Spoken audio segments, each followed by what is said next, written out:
Cobra landed near the town.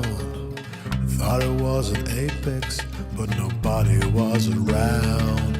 So I got back to my duties, then I walked into the lab. Thought I saw the Reaper leaping madly in the black. If this is my time, then I'm ready.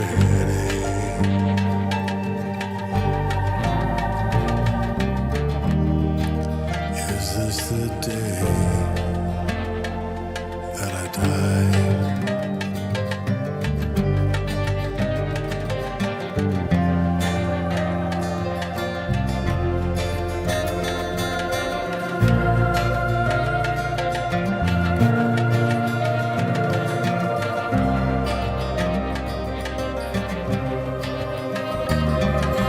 Thought I saw a man crawling on the floor, peering through the windows with a scanner, maybe more. So I checked back on my data and headed to the hab. Had a drink, stood by the table, and felt a gun stuck in my back. If this is my time, then I'm ready.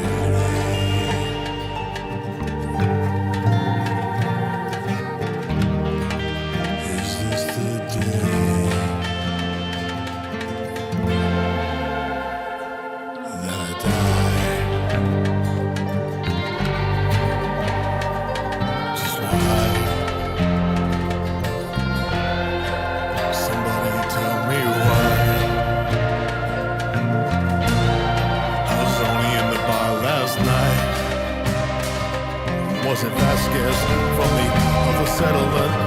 She swiped me once on Tinder, didn't return her calls. I was busy refining stuff, didn't think it would matter at all. But I know she had a temper, orders for a gun. All these murder hobos now, leaping around and having their fun. Come on.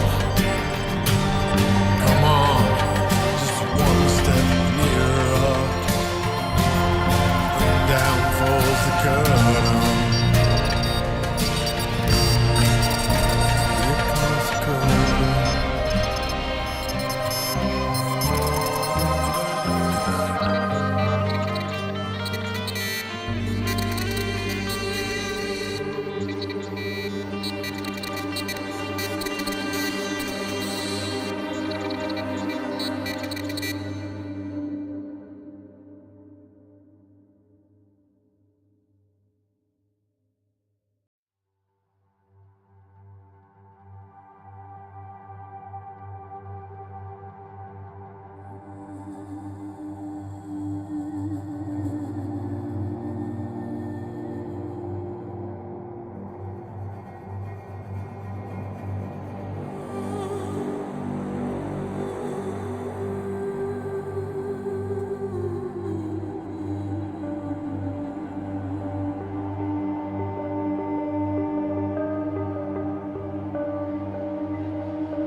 said that I'd be home soon, but I gotta do one more thing. Henry said that it's important, so important, that we all gotta make some sacrifices. You know that I've fought bugs before, but never more than one at a time. And now I'm staring at a hive like a mothership, silent running my way inside. They told me I was here to kill their drives, just the drives. And now I'm seeing many millions of those bugs die. And I don't want this on my hands. John Jameson, John Jameson, John Jameson, John Jameson. He told me that the payload was a virus aimed at killing their tech. Now the blood is on my hands. Do you think they're really done yet? They knew that it was lethal, exactly how much power they tricked me into carrying out this lie. Side impact perimeters, cold as an ice pick, to the flower that gives them life. They told me I was here to kill their drives, just the drives. Now I'm seeing many millions of those bugs die, and I don't want this on my hands. John Jameson, John Jameson, John Jameson, John Jameson.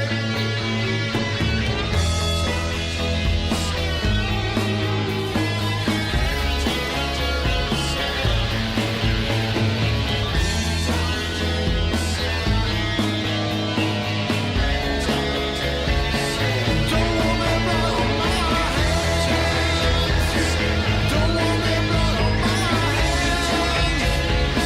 Don't want me blood on my hands. Don't want me blood on my hands.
Yeah, here we go.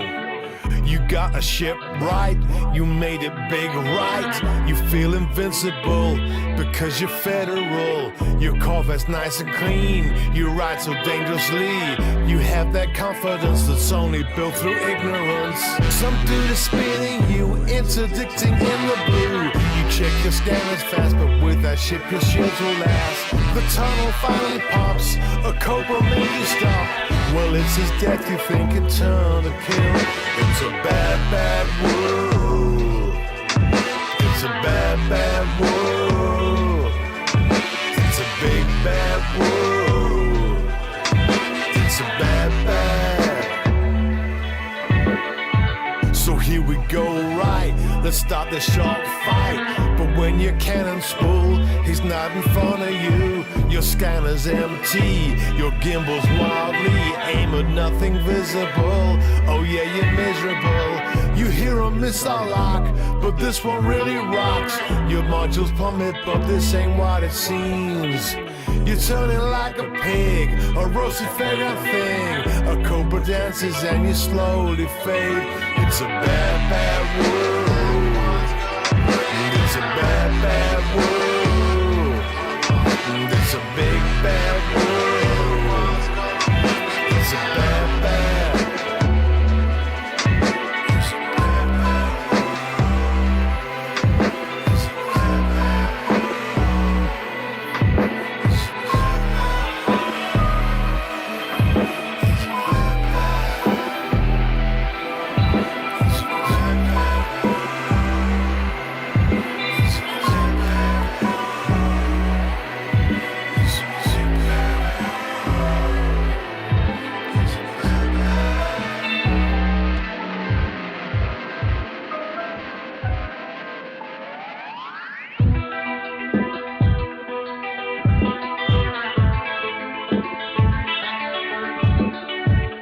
think you got the view, but is he baiting you? You chase him with no cares, shock mines are everywhere. You're low, he jumps to cruise, your anger blows a fuse. You see him heading to a local port. You chase him for some more, you see him by the doors. His shields are off your mind, you foolishly retort. He files a check to make your gimbal's big mistake. They hit the station and you finally see it's a bad, bad world. It's a bad, bad world. It's a big bad world. It's a bad, bad. It's a bad, bad world. It's a bad, bad world. It's a big bad world. It's a bad, bad.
Hello and welcome to Lave Radio. Greetings and welcome to Lave Radio. Greetings, Commanders. Greetings, Commanders. The show that talks about the universe of Elite. And the development of the computer game Elite 4, known as Elite Dangerous. And the fantastic community that surrounds it. Broadcast from the Orange Sidewinder and hosted by a vending machine technician. A place of nonsense and innuendo for forum dads. A self-contained podcast 2 hours long. Transmitting to every corner of the galaxy. It's even louder than me. The hottest show this side of Dizzo. The name of the place. Lave Radio. Lave Radio. Lave Radio. Lave Radio. Lave Radio.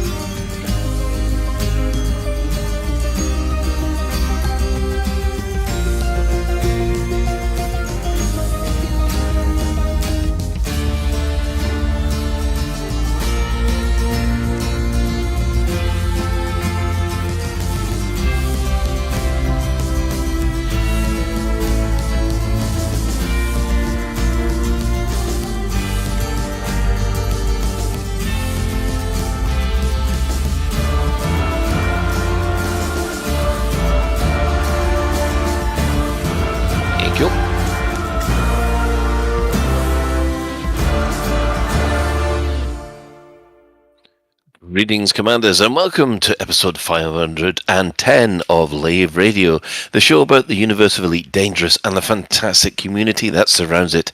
I'm your host, Commander Phoenix to Fire, Chief Archivist of Lave Station, otherwise known as Colin Ford, and joining me in the Orange Sidewinder Bar for this episode, we have our SRV Banksy, Commander Alec Turner. Good evening, everyone. We have our Head of Health and Safety, Commander Ed Levice, otherwise known as Ben Moss Woodward. Can I hack these pictures as well? And finally, we have our Staff Liaison Officer, that's Commander Psychit, otherwise known as Claire. Hey, fireworks can go to fuck. Lots of them. Yeah. Fuck them. So, if you wish, you can join us live. We are hanging out in-game, in open at the bar at Lave Station. We've got Ben turning up there. Is the Chris Mark IV there already? Probably. Yeah, But, so it looks like it. I'm looking around at all the graffiti that Mahan's got off and put around our lovely station. And Yes. Yes, more on that later. So if you can't get to us in game, you can join the Twitch chat channel, which you can access through laveradio.com/live. Click on the live chat, or just go straight to twitch.tv/laveradio or Lave Radio on YouTube. We're there for both of them. So let's quickly have a run around the crew because it's going to be a packed one tonight. Let's start with Claire. Hi. How you doing? I'm good. I don't know why I started with that. What have I been up to this week? Gosh. It's my wedding anniversary today. Ooh, anniversary again. And we decided, hey, I know that my husband is out there, and I know that he bought some sparkling wine, and I know that there's not any on my desk right now. So if he wouldn't mind, that would be beautiful. But also, what else have I been up to? Not an awful lot. Last week I didn't mention it, but last week I had. And I mean, this isn't going to sound like a huge big deal, but I had my hair cut in a different style for the first time in since I've been bedridden, like since I've after going through my recovery period, I've cut my hair in a different style, and it's taking a lot of getting used to, but I'm really fond of it. So that was something that happened last week. Most of this week has been trying to style my hair in a situation where it leans into being a bird's nest now, so I feel very Tim Minchin-y with all of that. But it's been kind of a quiet week. I think next week will be more busy, but I'm not here next week, and I'll tell you about it the week after. I played a bit in video games. I have played a bit of Elite. a little bit of Elite, a little bit of Dragon Age Inquisition. That isn't gripping me as much as Dragon Age 2 did, but it's still fun. I don't know how I feel about the open worldness, which makes me worry a lot for Andromeda, but we'll get there when we get there. But what I've been playing the predominant amount of is Planet Coaster 2. Mm-hmm. Because I've had it for like 2-3 weeks because Frontier sent me a review copy, and oh my God, does that plus Wednesday's show, Wednesday Frontier Unlocked, make me really excited about the future of Frontier? Yeah, it really does. It's a brilliant game. If you haven't already pre-ordered it, you can do that. It's really bloody good. It feels like a proper spiritual successor to Roller Coaster Tycoon 3, and it's also chock full of unnecessary lore in the thingy stuff. And the other thing that I've been doing is playing a lot of modded Baldur's Gate 3. That's the only other thing that I've been doing, but that's off stream. That's with Kremen and Katie, and we're doing like the full total party thing and listening to like so many more conversations that I've never heard before, and I've got 1,000 hours in the game. So good. Quick question about Planet Coaster 2. Yeah, go for it. I know it's been done thinking about consoles and so on from the ground up, but can you play it completely with a gamepad? Oh, I should imagine so if it's been built with consoles in mind. I haven't. You've not tried. I haven't used it because I've got a computer and I like to use my mouse to place things down. I'm not very good at the building. I'm not very good at building shit in Endgame. I'm very bad at it. There are people who are incredible. Can you do me a beautiful favour at some point? What's that? Because you're the only person I know who I can ask before I even think about getting it. Be quick. I want to learn if I can play it on my Steam Deck. Oh, almost certainly you'll be able to. I know I technically can, but I want a verification of that before I sink money into it. Right, okay. I'll tell you then. Yes, it's confirmed that you can use controller for it. Okay. Because that's why it was built with consoles in mind. What a strange question to ask. I tried playing Planet Zoo. That's been my week. And I was like, no, that sucked. The UI is incredibly different. Yeah, the UI is incredibly different. I think it's really solid. There's still certainly things that need changing, but it's a really solid game, and I'm confident that it will sell pretty well because it's Roller Coaster Tycoon 3 was one of my favorite games back in the day, and it is legitimately just that, but with shinier graphics and more things that you can do. It's great. Yeah. Excellent. Okay, we'll move over to Ben. How have you been this week? I've been actually very, very like Claire, I think, in terms of eclecticity in gaming. Yeah, I've done, like Claire, I've done a little bit of Dragon Age Inquisition. Like Claire, I still hate the bloody open worldness of it, and the combat. I've played a little bit of Elite, and played a little bit of Star Citizen. I played a little bit of RimWorld, and I played a little bit of Red Dead on emulator. Yeah. Because fuck Rockstar charged me 40 quid for a game I've already got on the PlayStation. Ah, gotcha. Yeah. Right, fair enough. Alec, what about you?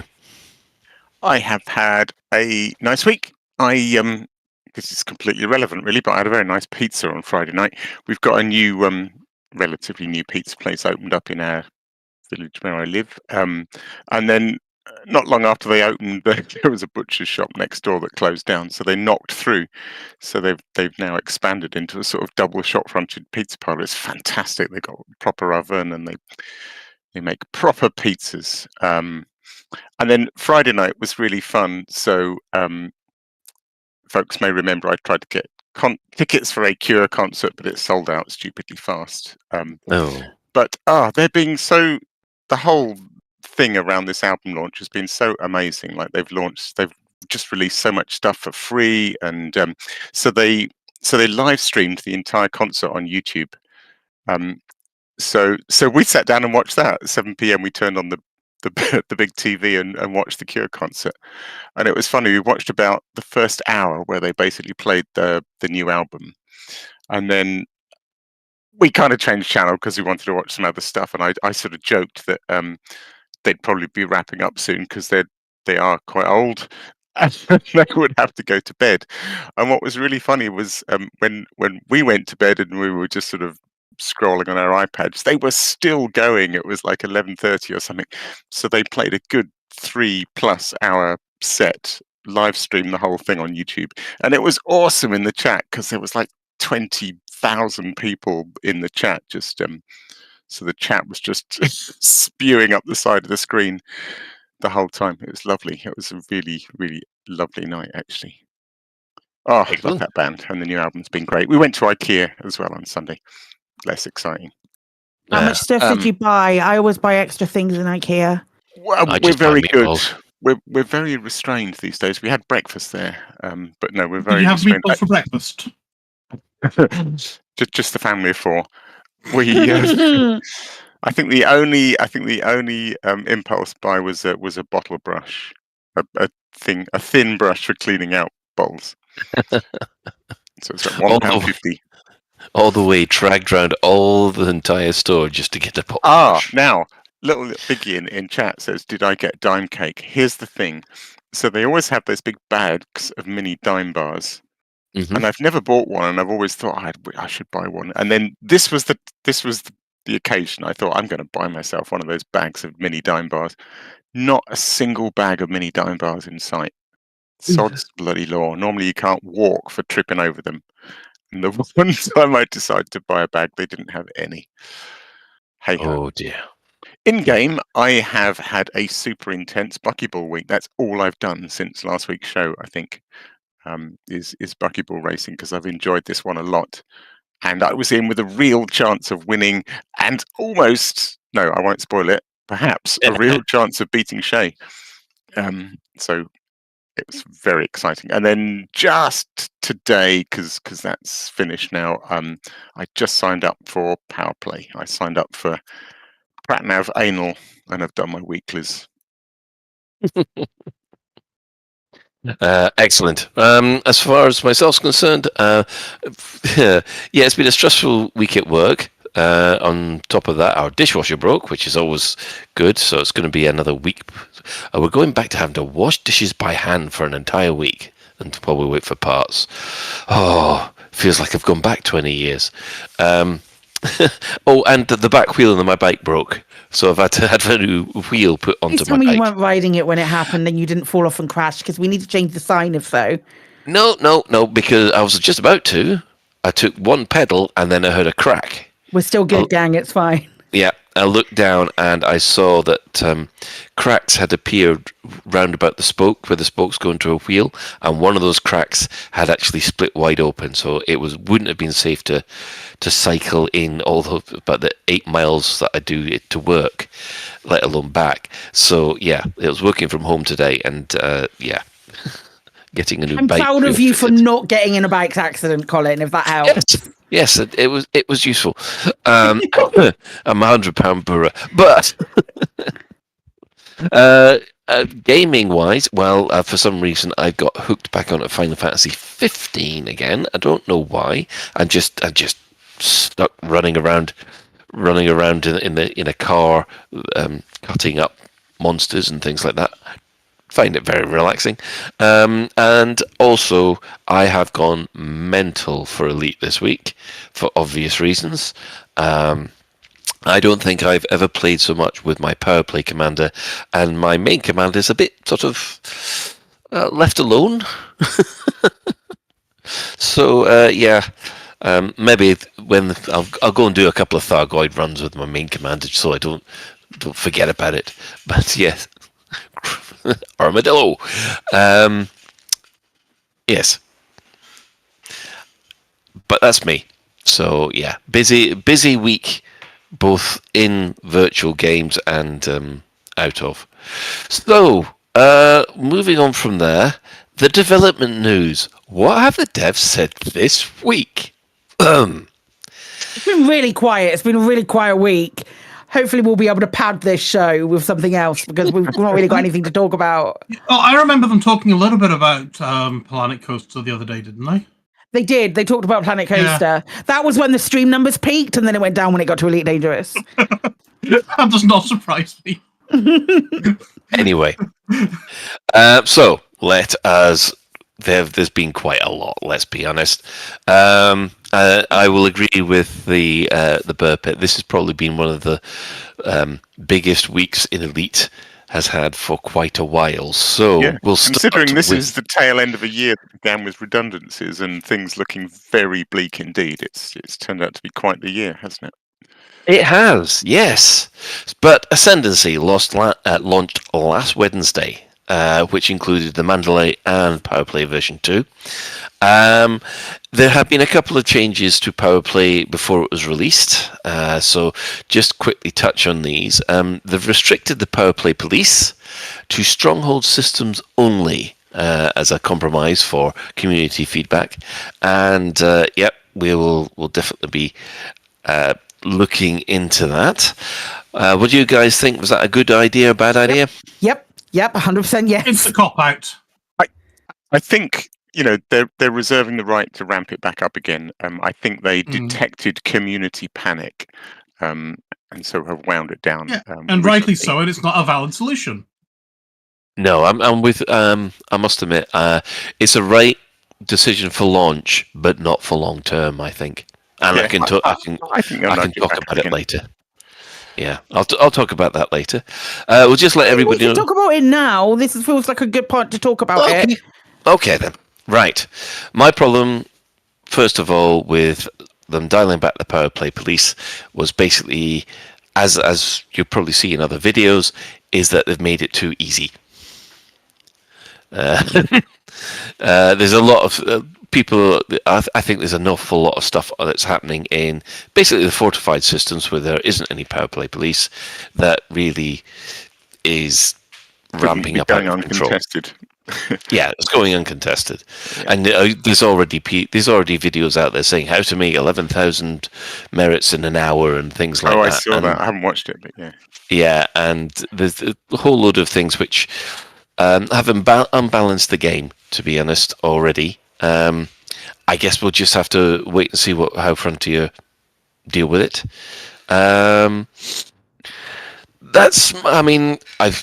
I still am of the opinion that I would prefer full nasty Powerplay police and a pause your pledge option. I think that's the best way to go. But I will admit I have been playing Powerplay an awful lot and still enjoying it, despite the problems I have with it. So that is my grumpiness over and done with. Who would like to be grumpy or happy next? I haven't played it an awful lot since I logged in on Friday. I logged in on Friday and I did excuse me, I pledged and then I got the Halloween event shit. Because that was a thing that also happened this week. That's a fun little story that was. It was fun. Fine. Not as I don't think any of us would say it was our favourite, but it was in there. It was a thing. It was fun. It was fun enough. It was fun enough to do. And I really liked it. But that was a thing. But I flew around while pledged and didn't notice anything. So I'm grateful that they've dialed it back hard for the launch. And if it gets to a point where it's too much of an inconvenience for me to continue being pledged, then I'll just unpledge. I don't have to compete. I don't have to take part in it. It doesn't have the draw to me as much as I really wanted it to. I enjoyed the onboarding process. I haven't done that again yet, but I will probably do that on Thursday. But I'll go through the onboarding process and have a little bit of a play. But it's not like the be all and end all for me. I'm glad that Frontier are paying attention to what is happening. That I really, really, really like. But aside Aside from that, jury's still out on this particular build of Ascendancy. Yeah. Or Powerplay. Yeah. Right. Okay. Ben. Yeah, I'm kind of with you guys. It's like I'm not even going to bother playing it until I don't have to be sucked into it. Yeah, I've got too many other things to do that I enjoy doing, and I don't want them to be compromised because I'm now getting chased by Powerplay police. And like you were saying, Colin, I think nerfing the opposition, and that's a damn good thing. If I'm running missions for Faction A, I love the idea of having a hard fight by Faction B, C, D, and E. That's part of the appeal of it. But nerfing that to the ground because I want to try buckyballing and Powerplay. That's just no. It's just that's just. So what would you rather have do? People reset all of their progress in Powerplay because they want to take part in community events? I'm with Colin.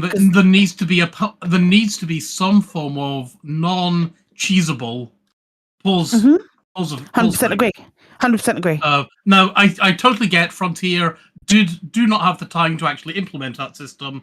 So for now, this is a quick win. Take it, but I need a non-cheesable, non-nerfed Powerplay before I even consider it. Yeah, fair enough. And Alec. Yeah, I only signed up today and did my weeklies. I did the whole set of 5 weeklies in like an hour or something. I know what Claire means about the sort of onboarding process, which is that basically. I enjoyed it. I really want to get involved in Powerplay. I'm excited about it. I really like the idea of it. And what I've hit now is this kind of thing of having done the weeklies, I now need to motivate myself. I'm sure it'll be fine. I shall find things to do. I guess there are a lot of activities, and I might just kind of try and go through them a bit to find out which ones I like doing the most. The only other issue, I mean, I have is choosing a power, and I sort of ended up picking Pranav Antel because he gives out a bonus on exobiology payments. And I had this vague plan of going off and doing a bit of an exploration trip because I haven't done one for a while, and because I want to earn a load of money, because I suspect that something we're going to talk about later may well cost a lot of money, and I don't have a lot of money, and I feel like I might need some. But I don't know. It's a weak reason. I wish I cared more about any one of the powers. Now that I've done my weeklies, I feel like what would really help is if I really cared. I'm quite jealous of the role players out there that are really invested in, being behind whoever their chosen power is, and I'm kind of just not. So that's a bit of a problem. But I love the idea, and on the whole Powerplay police thing. I mean, I didn't encounter a single interdiction doing my weeklies. I agree that I think dialing it back for launch is good, but I sort of feel like they can probably ramp it up a bit. And to answer Claire's question, I feel like I want to go back to this thing I stated at the 2 weeks ago. So when the Burrs said they got jumped by 7 NPCs and killed 3 times in a row, I was thinking, yeah, fuck that doesn't sound fun. But 2 weeks ago, when I was all excited and was prepared to put up with a bit of aggro, I'm on board with that. And I think I found it really interesting listening to Loose Screws last week as well. They were talking about this and the whole idea that you're signing up to be in a dangerous galaxy, and I'm on board with that, and I want there to be some danger. And in a way, I feel like if we have to put our buckyball races, if we have to choose carefully where to run our buckyball races, that seems fine. If I was planning to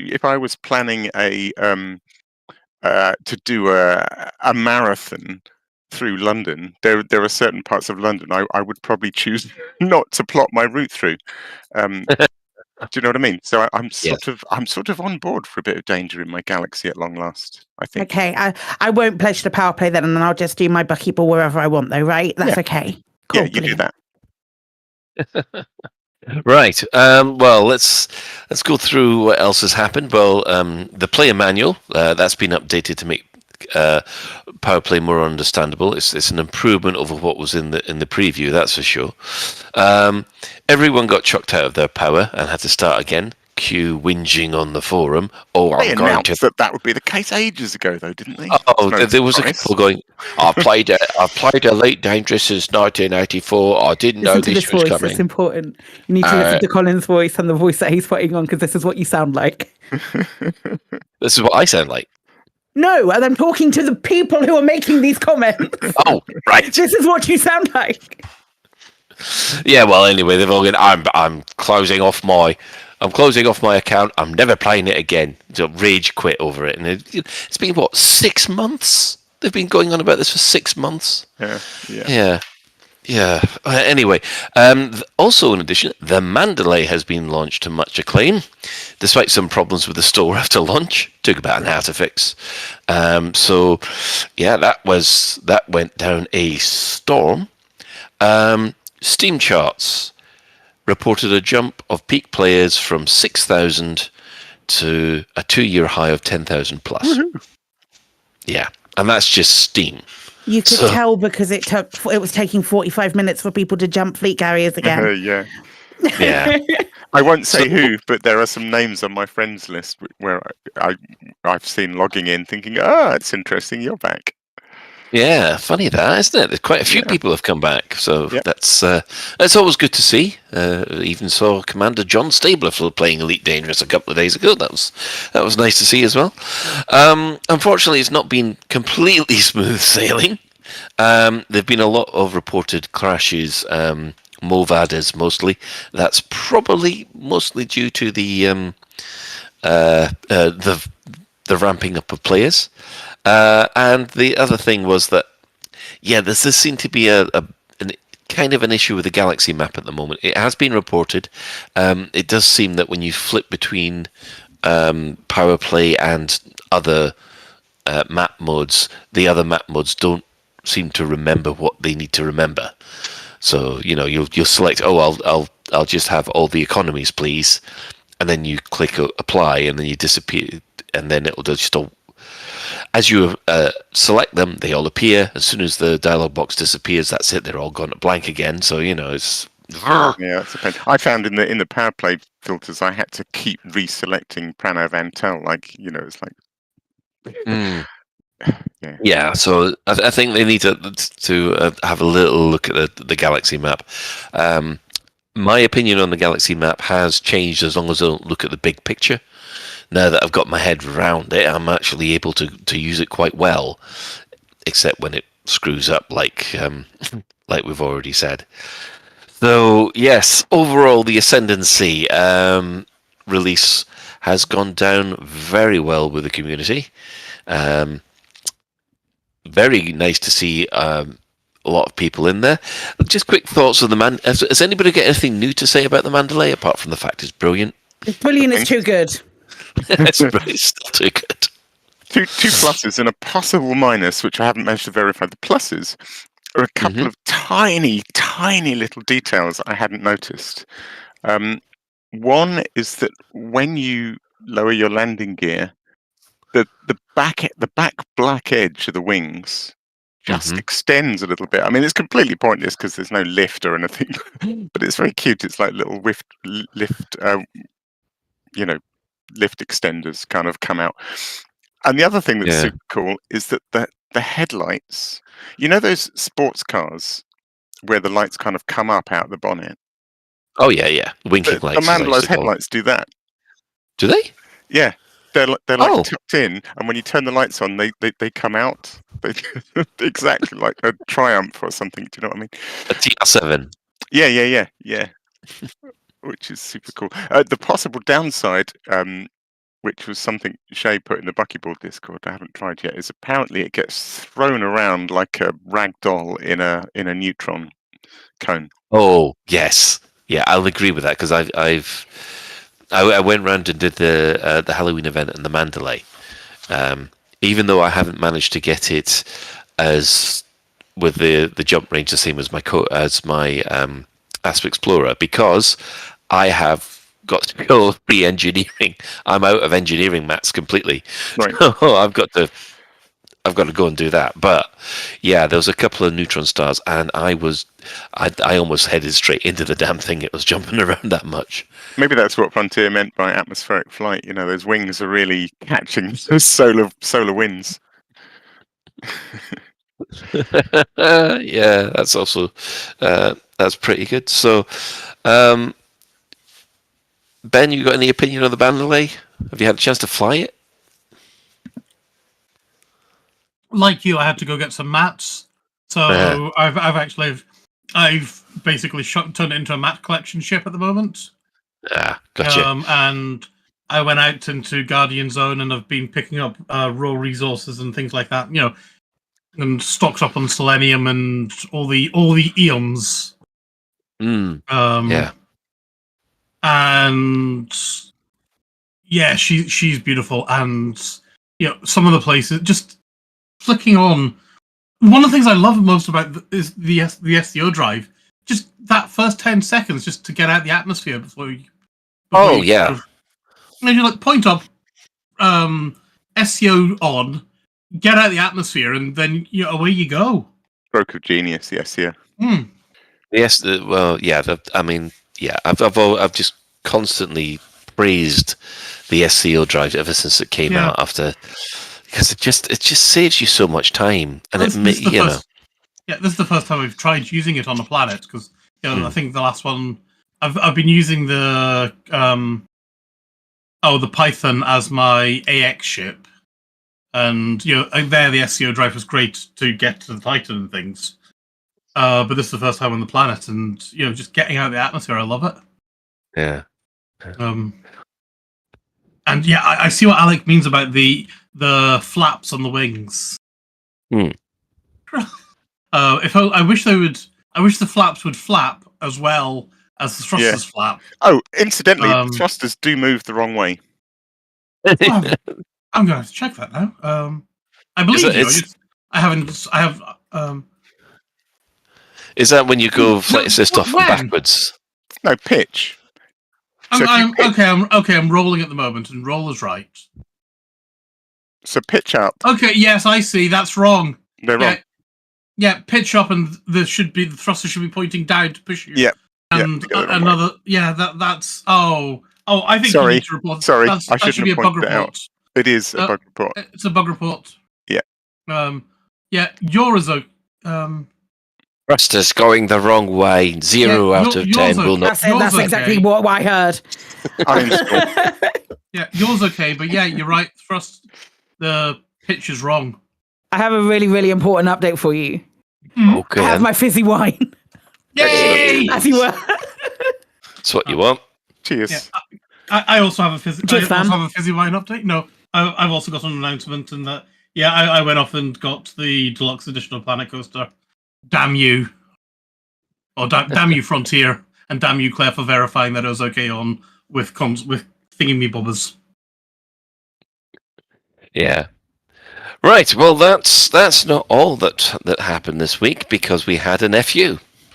Frontier yes, there's a big FU from Frontier this month. Obviously, Planet Coaster 2, blah, blah, blah, blah, blah, 45 minutes, very important.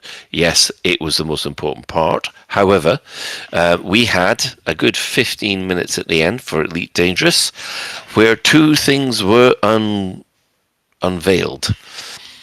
The first thing is the final ship of the year. Who had the Cobra Mk V on the bingo card? We talked about it being a Cobra, didn't we? We have discussed that. We said Cobra Mk V, but only as a joke. I thought 5 or 4B or something. Seriously considering that. Yeah, but okay. First impressions of it. It looks nice. It looks like a cross between, what is it, a Viper and a Cobra Mk V? Is that it? Yeah, a Viper and a Cobra Mark Yeah. 4, I think. Yeah. Yeah, sorry, Cobra Mk 4. It looks like a cross between that. It's got a brand new. It's the first one with a brand new cockpit. Arguably, one might say that they worked harder on the cockpit than they did on the ship. But some people might say that. I'd never, but some people might. Well, okay. I actually liked it because effectively it looked like someone had taken a Cobra Mark 3 and stretched it, which I thought was brilliant. It's a medium as well, isn't it? Yeah. It is. They've upgraded it to a medium. So, to tell you the truth, the Cobra Mark, depending on what they've done, I suspect this will replace the Python Mark 1 as your best medium multi-role ship. Which I was surprised that they went for multi-role, though. Because I thought it was going to be a passenger vessel. Yeah, I think we'd have liked a passenger. I think a passenger would have been really cool. Yeah, there was money on the passenger ship, wasn't there? It would have been a bit of a... Yeah, well, I don't want to annoy people that like passenger stuff, but I feel like it might have been a bit of an anticlimax, a passenger ship. I mean... Yeah, really? Oh, okay. I like passenger stuff. Yeah. Passenger stuff. Yeah, we do need a medium passenger vessel, so, that's something, I suppose, at one point. Maybe you never know. You never know. If these ships have sold well, and I think they have, if these ships have sold well, maybe we might have a good selection next year. Yeah, let's hope so. One thing that I did notice, the cockpit has a 3-person crew in it. Now, I suspect that this is because it's going to have a fighter bay. Oh, interesting thought. Because I think it's going to be like what's the one with the flappy little wings? Hauler. Keelback. Keelback. That's the one. We can name that ship in one. No, see, we do an Elite Dangerous podcast every week. Yeah, but I'm thinking, I mean, that's one of the few that actually is a medium ship and has a fighter bay. And I think that this one, because it's got three crew in it, I think you need one for the gunner, one for the fighter, and one for the pilot. I like your thinking. That's interesting. I would like that. But yeah, we'll have to wait and see. But yeah, it does look like they've taken a standard Cobra and stretched it a little bit, which, it's fine. Still want one. I mean, that's a given. Yeah. I guess the jury's out until we know what its modules and things are, but on the face of it looks pretty neat. The one thing that amused me was they were sort of saying about how it's what David Braben would have made the Cobra look like if he'd had more polygons. And I was looking at it thinking, but this thing actually has less polygons. It's like a stealth ship. There's no curves on it. It's like this is absolutely a low polygon ship. Yeah, it's definitely an interesting one, but I do like it, and yeah, it will be the Cobra Mark III's big brother, and I'm looking forward to flying it. So yeah. Now the other thing that they announced was obviously the Type 8 that becomes available for credits on the 28th of November. So, yeah, we're right, 3 months. So, it's 3 months per ship. It's close to 4 months, Colin. Is it? Yeah. Yeah, 3 months would have been the 7th of November. Or something, around like the 7th to 9th of November. So, with it being the 28th, it's closer to 4 than it is to 3 months at this point. Well, at least it's still coming. Because there was a lot of people saying, it's only just going to be a Python Mark II they do that for. And, yeah. So the Type 8 you can buy for credits soon. And of course, the final update for Elite Dangerous this year. I didn't expect this at all. It's Colonisation. You didn't expect it? I didn't expect Colonisation. I expected base building, which is different. I have thoughts on that, though. And I tell you what, we will keep your thoughts, hold those thoughts tight, and keep them until for the main discussion. Excellent. Sounds good. Because it is a big thing, Colonisation. Yeah. or colonisation, as Mark says. Colonisation. That's right. This podcast is being colonised right now. As opposed to being criticised. Yeah, hey, criticised. Yes, we always are criticised. Anyway, I suppose, did you hear what the loose screws were going on about the British colonising the world? When it's very funny. Didn't the irony strike you as, well, if we hadn't colonised you lot, then you wouldn't be there. So yeah. Remember where you came from, Jesus, loose screws. Yeah. Anyway. No, like I said, there were a couple of issues this week. It turned out that exploration and exobiology Powerplay has been temporarily disabled because, yes, people came back from far, far away, 3 or 4 years worth of exploration data, signed up for one of the powers, and dumped the lot in. Went straight to level 100 plus. Yeah. Yeah. Unanticipated by Frontier. Unanticipated by Frontier, even though they'd been warned about it. And lo and behold, yes, we all know who the commander is in question. He's quite embarrassed about it, but instead about that, the better. So for the moment, that and trading has been kind of suspended because they had problems with trading as well, didn't they? I guess, yeah. Yeah, because the people were doing 11,500 merits an hour and then boasting about it on YouTube, which it's so temporary, I guess.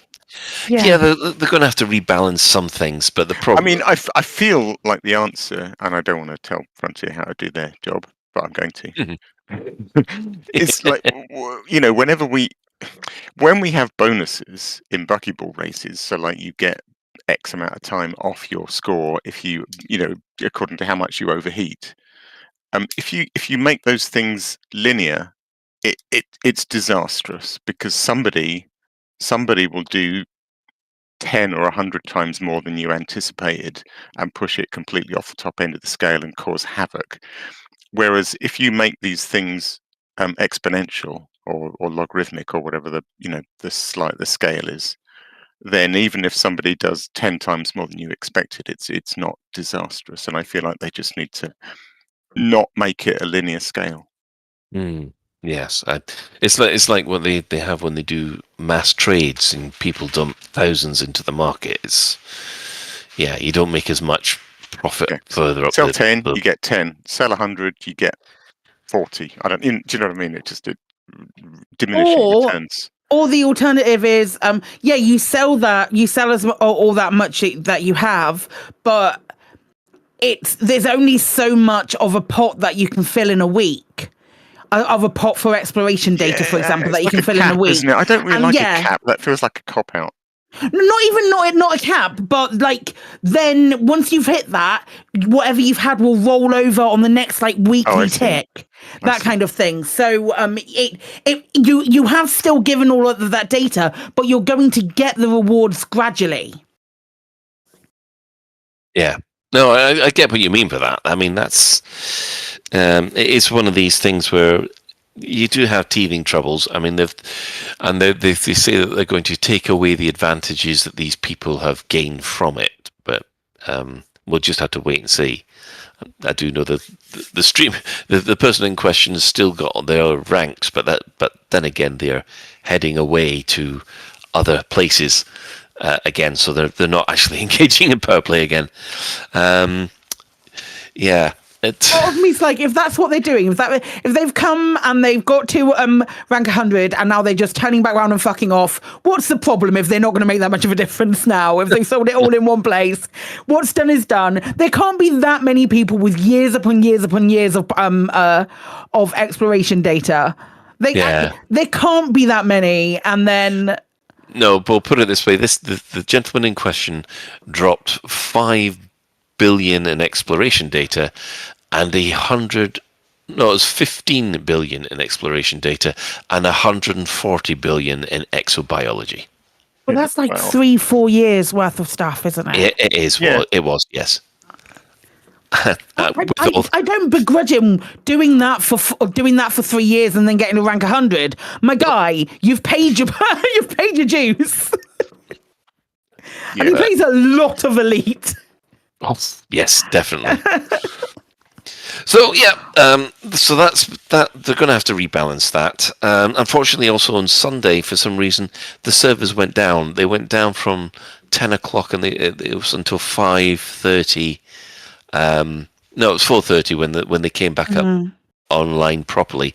It was so bad, I even was in Star Citizen for an hour. Wow.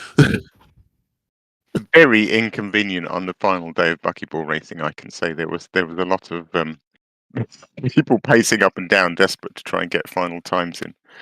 Yeah, I had to start. It's my first Star Citizen stream, and I actually lasted 45 minutes before I gave up. And did the game crash on you? Because there's been a dog. Oh, it put it this way. I was trying to do the tutorial again. It wouldn't let me open the door out of my room. It's since CitizenCon, the game has been a chuffing nightmare, frankly. I wonder why. I can see why they were like, devs, we need you all to do this. It's been atrocious the past couple of weeks. But anyway. Did the Elite servers crash like all of the cars crashed in the Brazilian Grand Prix? Rude. That was a fantastic Grand Prix, though. It was 100% like that. Oh my god, what an absolute ridiculous... I could rant for hours, but I'm not going to. I mean, listen, I'm not a Max Verstappen fan, right? I really... He's but that was a superb drive. You can't help but applaud. It's like when Schumacher, who I couldn't stand, actually pulled off a really good race, and you just felt, I can't stand you, but I'll still applaud you. It's not well done. But anyway. Although, Alpine getting that. Amazing. Sorry, moving on. Only in the wet. only in the wet, but damn did they use that benefit. Yeah, but I've never seen Ocon so happy. Sorry, as you were, Elite Dangerous. Yeah, well, enough of the F1 manager. Right. Now, there is rumours that I came across an article, and they were mentioned that Elite Dangerous might be coming to Prime Gaming soon. It's an epic. It's an epic Prime Gaming. So you can't make another Steam account to get it. It'll be for an Epic account. Yeah. So if you haven't got Elite Dangerous on Epic, and you have Epic, that's a free game for you. Another free account. I know, because I've got 3 of them. Ah, dear. Right. Well, I'm exhausted, so I'm now going to hand over to Alec to cover the community news. And now, to the community coroner.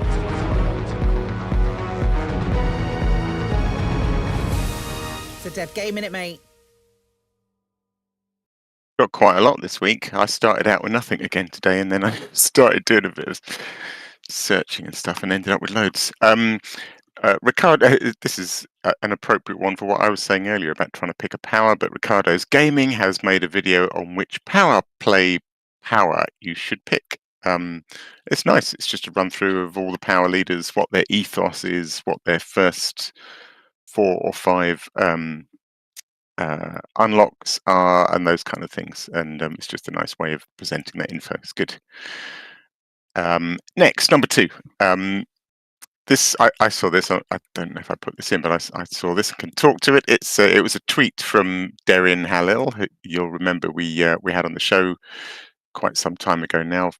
Former Frontier developer. Don't remember him at all. Do what? He said he doesn't remember him at all. He was making it funny. He's dead to me. Harsh. Yeah, but he did a nice tweet about when he was on the show. He was talking about how he had like almost a literal little black book of all the ideas, game ideas he'd suggested. And it turns out that the hollow screen hacking was pretty much his first suggestion as a sort of graduate programmer at Frontier. And so it's been like 5 years since original suggestion to actually seeing it come in the game. So it's just nice, and it's a sort of nice illustration of the life cycle of an idea, and how it didn't fit on its own, but it fit with Powerplay, and Powerplay wasn't on the horizon 5 years ago. But once Powerplay was on the horizon, then hollow screen hacking found its moment, and what a great little feature it is. Really, really nice. Yeah, I must admit, I did find it amusing when I docked at Lave Station the other day, and yes, there's not all that many Mahan labels flying around there at the moment. Someone's been hacking them for someone else. Yeah, it's good. It's really good. I mean, it's a sort of silly little thing in a way, but it's just so nice to be able to physically change the galaxy in a way like that. It's brilliant. I just wish we could now graffiti the insides with. Oh God! Just give me some stencils, my guys. Yeah. That's all I need. I'm with you, Yes. Colin. I love the idea. Even though I'm not playing Powerplay, I love the idea of being able to tag off the station. Yeah, but that's killing graffiti off, I suppose, is the flip side of that. Yeah, but it's set graffiti. We don't want to give people free will. I want knobs on everything. No, yeah, definitely No free willy. Actually, if we were clean graffiti off, it would be Power Wash Simulator all over again. Next up, Ditura's Elite has been away for a while, but they're back with another new beginner's guide to trading. Watched it this morning, and it's a really nice, beginner's guide to trading. It sort of does what it says on the tin. Nice little video. Right, some more Powerplay stuff. Slamscape X has done a guide to completing Powerplay Week 1 assignments. I mean, they're not that difficult. You sort of have 5 different things to do, but if you're really new to this stuff, then this is a really straightforward guide. I think everyone gets the same 5. I did wonder if each power had a different 5, but I think everyone gets the same. So it's like collect some escape pods, scan some ships, carry some Powerplay stuff, do a little bit of bounty hunting, and one more that I'm forgetting. Anyway. I take stuff to try to undermine the system by taking stuff there. Oh, that sounds like it. Yeah. Yeah. If you prefer your guide to Week 1 Powerplay assignments in written form, then Hooligan86 has a written guide on Reddit. Same sort of thing. Just a nice little step-by-step guide to running through those Week 1 Powerplay assignments. Next up, number 5, and we have more Powerplay stuff. We've got a guy called Nowski on the forum, just doing a nice summary of this is going to be stuff like this popping up all over the place, but this is a good one. Summarizing all the Powerplay activities. It's all nicely color coded as well, and it's just a nice description of every power and every activity you can do for every power. So it's a really good. If I was still doing my Alex Bester forum, then I'd almost certainly put this in it. It's good. What have we got next? The Mandalay has been added to Coriolis beta. I didn't even know there was a Coriolis beta, or if I did, I'd forgotten. But at beta.coriolis.io, you can access the beta version of the Coriolis shipbuilding website, where you get to try out new stuff before it gets released properly. And they've got the Mandalay. So if I think one of the issues with the beta is some of the numbers aren't quite right. So don't get cross if it's not perfect. But if you want to have a vague sort of approximate play with Mandalay builds, then go to the Coriolis beta site. Number 7, another forum thread. I haven't been back to this thread. It was a bit of a typical forum thread with a bit of sort of bitching and complaining and to and froing between people, and not that brilliant. But it's basically about the new colonization feature. But what I did like was a really thought-provoking post from Garsvug, who I think it sounded like they had quite a lot of experience with the idea of colonization, and had been thinking about it for years, and so had sort of put all their thoughts down. And it's a really interesting list of issues, many of which I hadn't thought about oh God, so many things. But who owns it? Who drives the economy? You know, or any question you could possibly think about colonization is probably in that forum post. So it's good thought-provoking stuff. Excellent. Next, I have an expedition. I don't think we've mentioned this one before. It's Commander Yannick, who I think I'm aware of, and the Mercury 7 Explorers group. And they're doing the Apollo 14 expedition. I think they've done a few Apollo expeditions where it's not really about the route, but the expedition in some way commemorates something. And no doubt, the sort of discussions around it will talk about this aspect. So this one is about Apollo 14, which was the 1971 expedition. It was led by Alan Shepard. Expedition to the mission to the moon, Apollo mission to the moon. So the expedition itself in Elite will depart from Kappa Reticuli on February 2nd next year, and is going to follow a neat little course that will zigzag kind of around the galactic core and then loop back into Colonia. And the plan is to take in a large number of undiscovered systems that are still out in that region. Plan is to get back to Colonia on March the 23rd. So what's that? Just under 2 months. But it does sound like a really nicely organised expedition and potentially getting quite high numbers. A good one for people to take their Mandalays out on and give them let them stretch their Mandalay's legs, I think. Right, penultimate, number 9. This is Perfect, spelt like a cat purr. Perfect's Complete Elite Dangerous Background Simulation Guide, 2024 edition V2. This guide is epic. I can only assume that there are previous versions that were also epic. I don't think I've come across these before. It's a PDF, and it is just a massive guide to everything you could possibly want to know about the background simulation. It's obviously gone through a few revisions, so I assume it's accurate and pretty up to date. This one's just dropped. It's 87 pages long. And in addition to everything you could want to know about the BGS, it also includes, towards the end, an introduction to Powerplay 2, obviously still a work in progress at that point. But one thing I really liked is it includes in that section a list of all the Discord servers for each of the powers. So if you're signing up for Powerplay and want to get in contact with the like-minded group of people that will be deciding how best to promote, do activities for their power, then this guide has that at the end, a list of all the Discords. Yeah. What I would recommend is that if you are getting into Powerplay and you feel that you're not making much of a difference with it, then it's a good idea to join one of the Discord servers for your power, because normally they've got people there that have worked out what the best thing's going to be for the power or not, and they will direct people or say, right, these are the best systems where you should concentrate your effort. And to tell you the truth, they've obviously got more time on their hands than they know what to do with if they're doing it. But it really helps with sort of feeling that you're making a contribution when you join one of those Discord servers.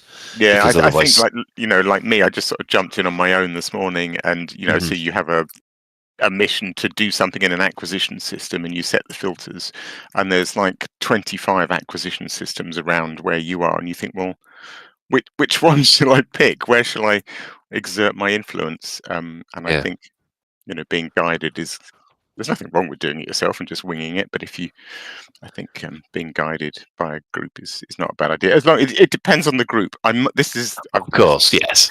Just one thing I was going to say, actually, in trying to choose my power, and I'm not fully committed to Pranav Antal yet.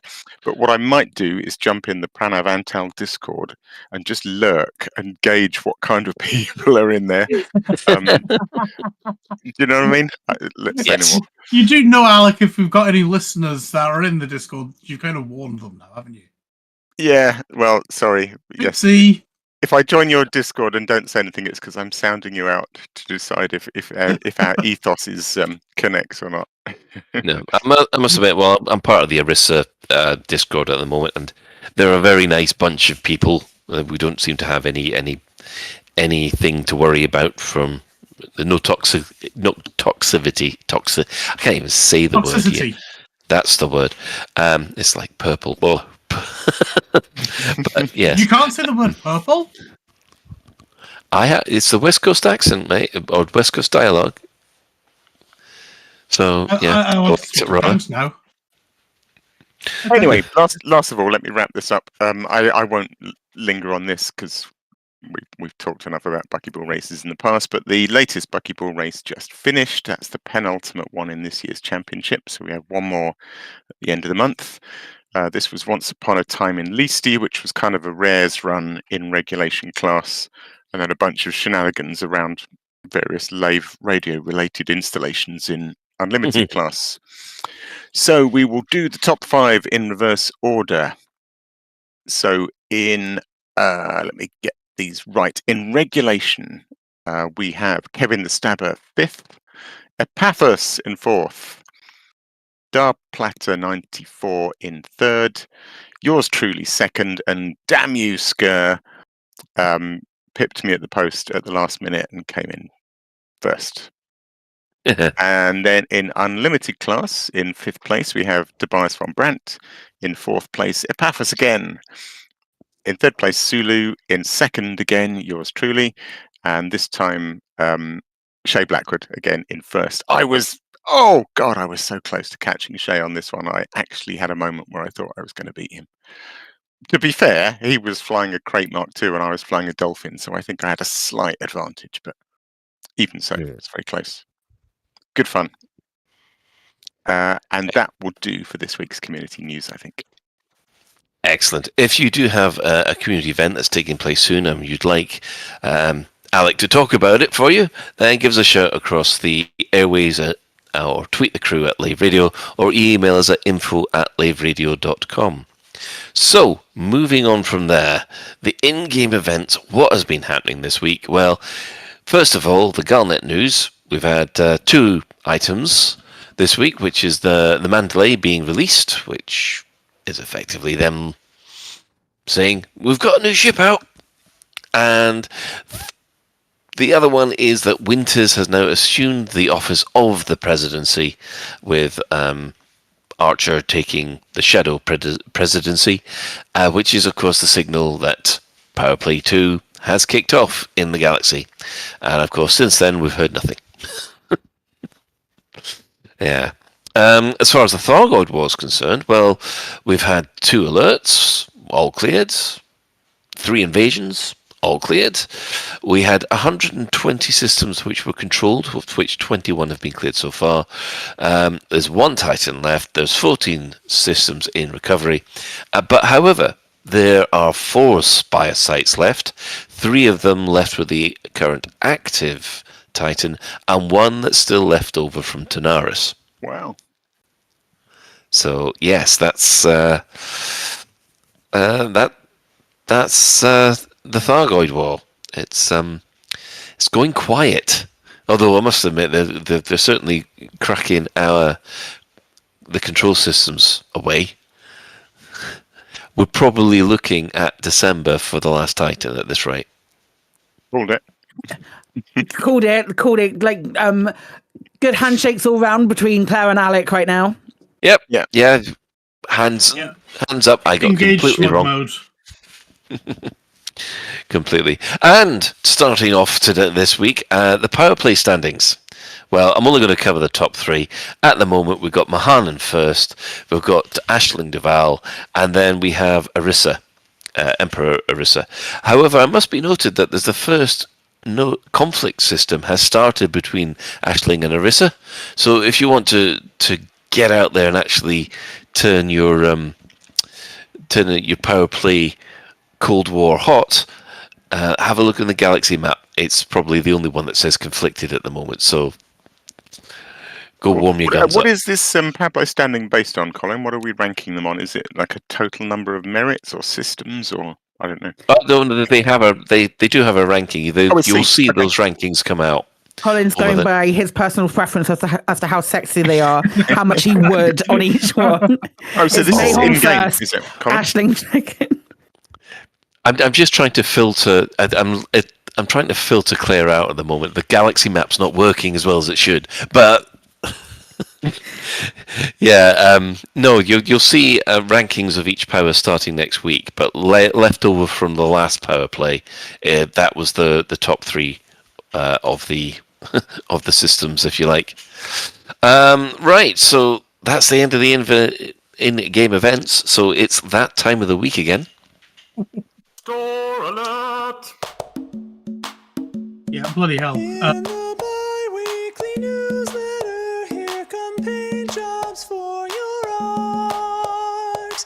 In the bi-weekly newsletter, here come paint jobs for your art.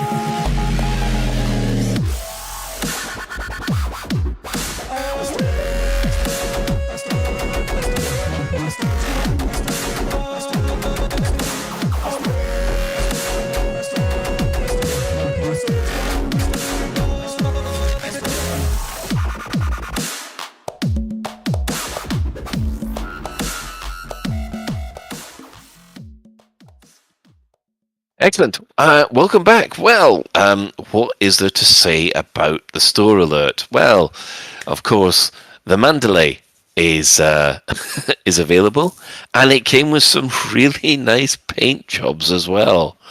I have to admit, I've already bought a Mandalay and a paint job on one of my other commanders. So yeah, they got their money to me. Yeah, I bought some paint. Well, I bought a paint job, and I think I'm going to buy another one. So there's one that's like a sort of. It looks golden, but it is actually called yellow, which is quite nice. But there's also like a metallic blue that's bloody gorgeous that I've seen in That's people's the one I screenshots. got. Yeah, That's I might have to get that Garrus one as well. That's the Garrus one, I call it. Has anyone got the steel? I'm curious to know what the steel actually looks like. Nope. I don't know about the steel.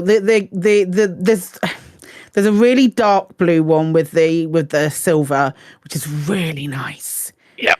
It's so nice. It is legitimately Vicarian blue for sure. And I really, really, really like it. There's a really pink one. There's a really pink one. It's too rich for me in ARCs to get both of them, but it's really nice. They've done a really good job. Yeah, I must admit, I could only afford one of them because I was buying the rest of it.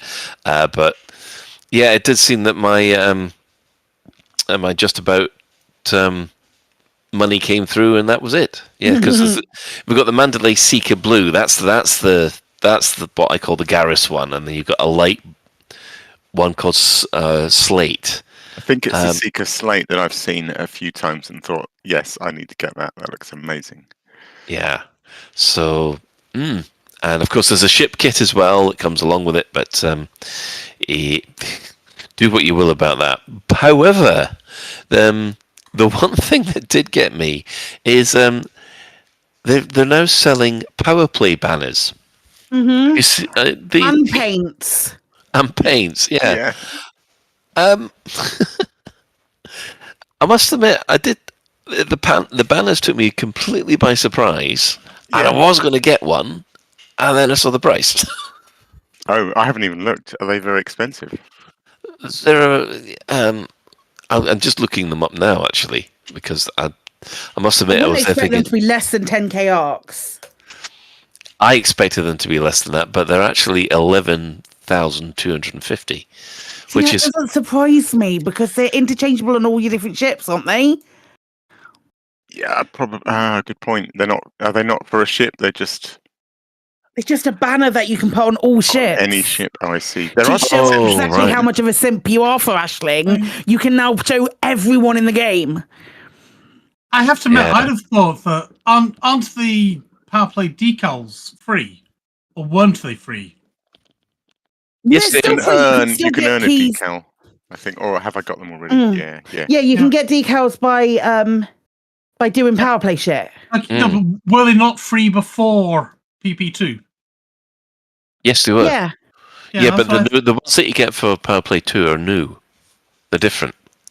Well, the decals are new. Yeah, the decals are different. Okay.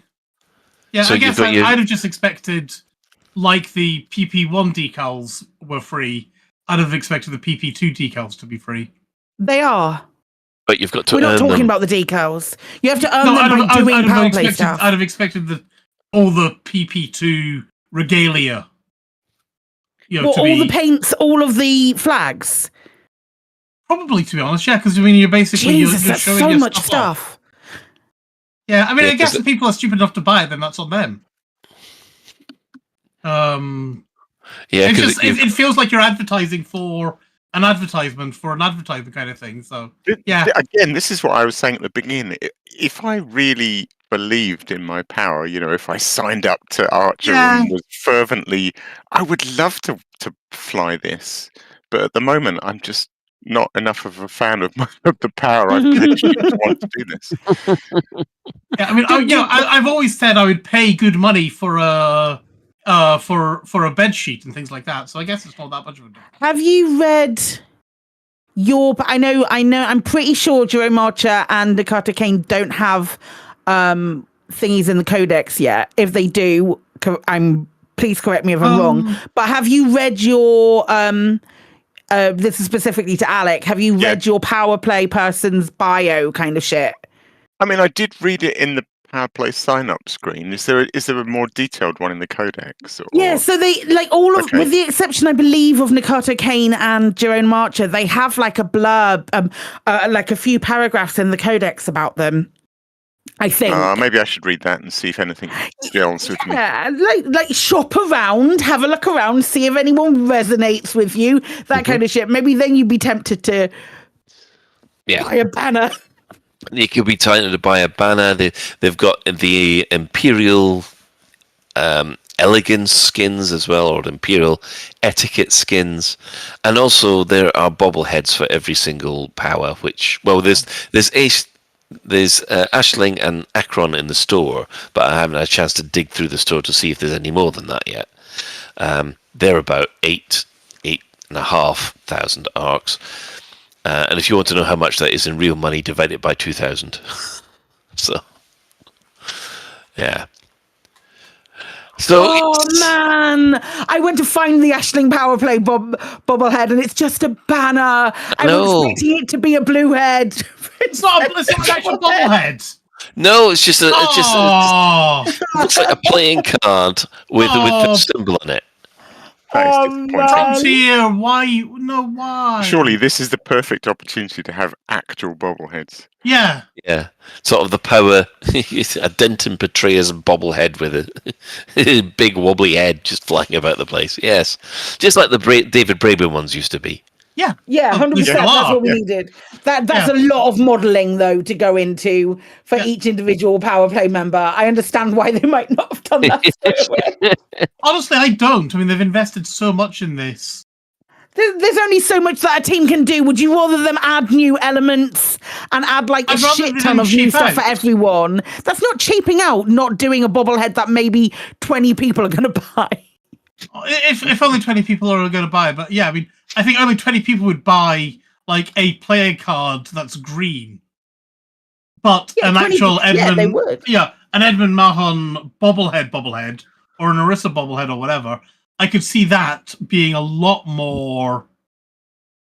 Yeah, but you've got to weigh up time versus time to make, like the amount of time of sculpting that in comparison. There's a to how many bobblehead. different. There's Finish what I'm saying. There's a Lost Twin bobblehead. You know, if they can do that. Yeah, and they've been done ages ago, and they're based on other things, and they were invested in a time when a lot of the stuff that they were doing wasn't that excessive, and they had a much bigger team. Now they've got a much smaller team. We don't know how many people are on their design thing, but they're also rocking out three or four designs for each power play member as well for certain ships. This is a little bit more like quantity over quality, and it's probably going to end up earning them more money in the long run, even if it's just from those of you who do your just about money and convert that into arcs. I hope it works for them, but it just feels like they go for the lowest common denominator. And whatever's easiest when that makes me sad. To do. Yeah. Right. Well, okay, we're gonna put a pin in that one because we'll probably come back to it at some point. Right, we're gonna take a break and then we're gonna come back with our main discussion. Have you been missold PPI? Python Protection Insurance was missold if you didn't want it, ask for it, or need it. I was missold Python Protection Insurance and I got a claim worth 3,000 credits. At Cowell & McGrath, we are ready to pursue claims for pilots who were sold PPI, even though they didn't have an escape pod. When my partner's ship was destroyed, the insurance became invalid. I settled out of court for enough credits to restart my narcotics and weapons shipping business. Millions have been missold Python Protection Insurance they can never claim, simply because they don't have an escape pod. Why should you pay for not reading the small print? My husband was missold PPI. As a result of our claim, we now own Jupiter. Cowell & McGrath, turning your carelessness into profitable lawsuits.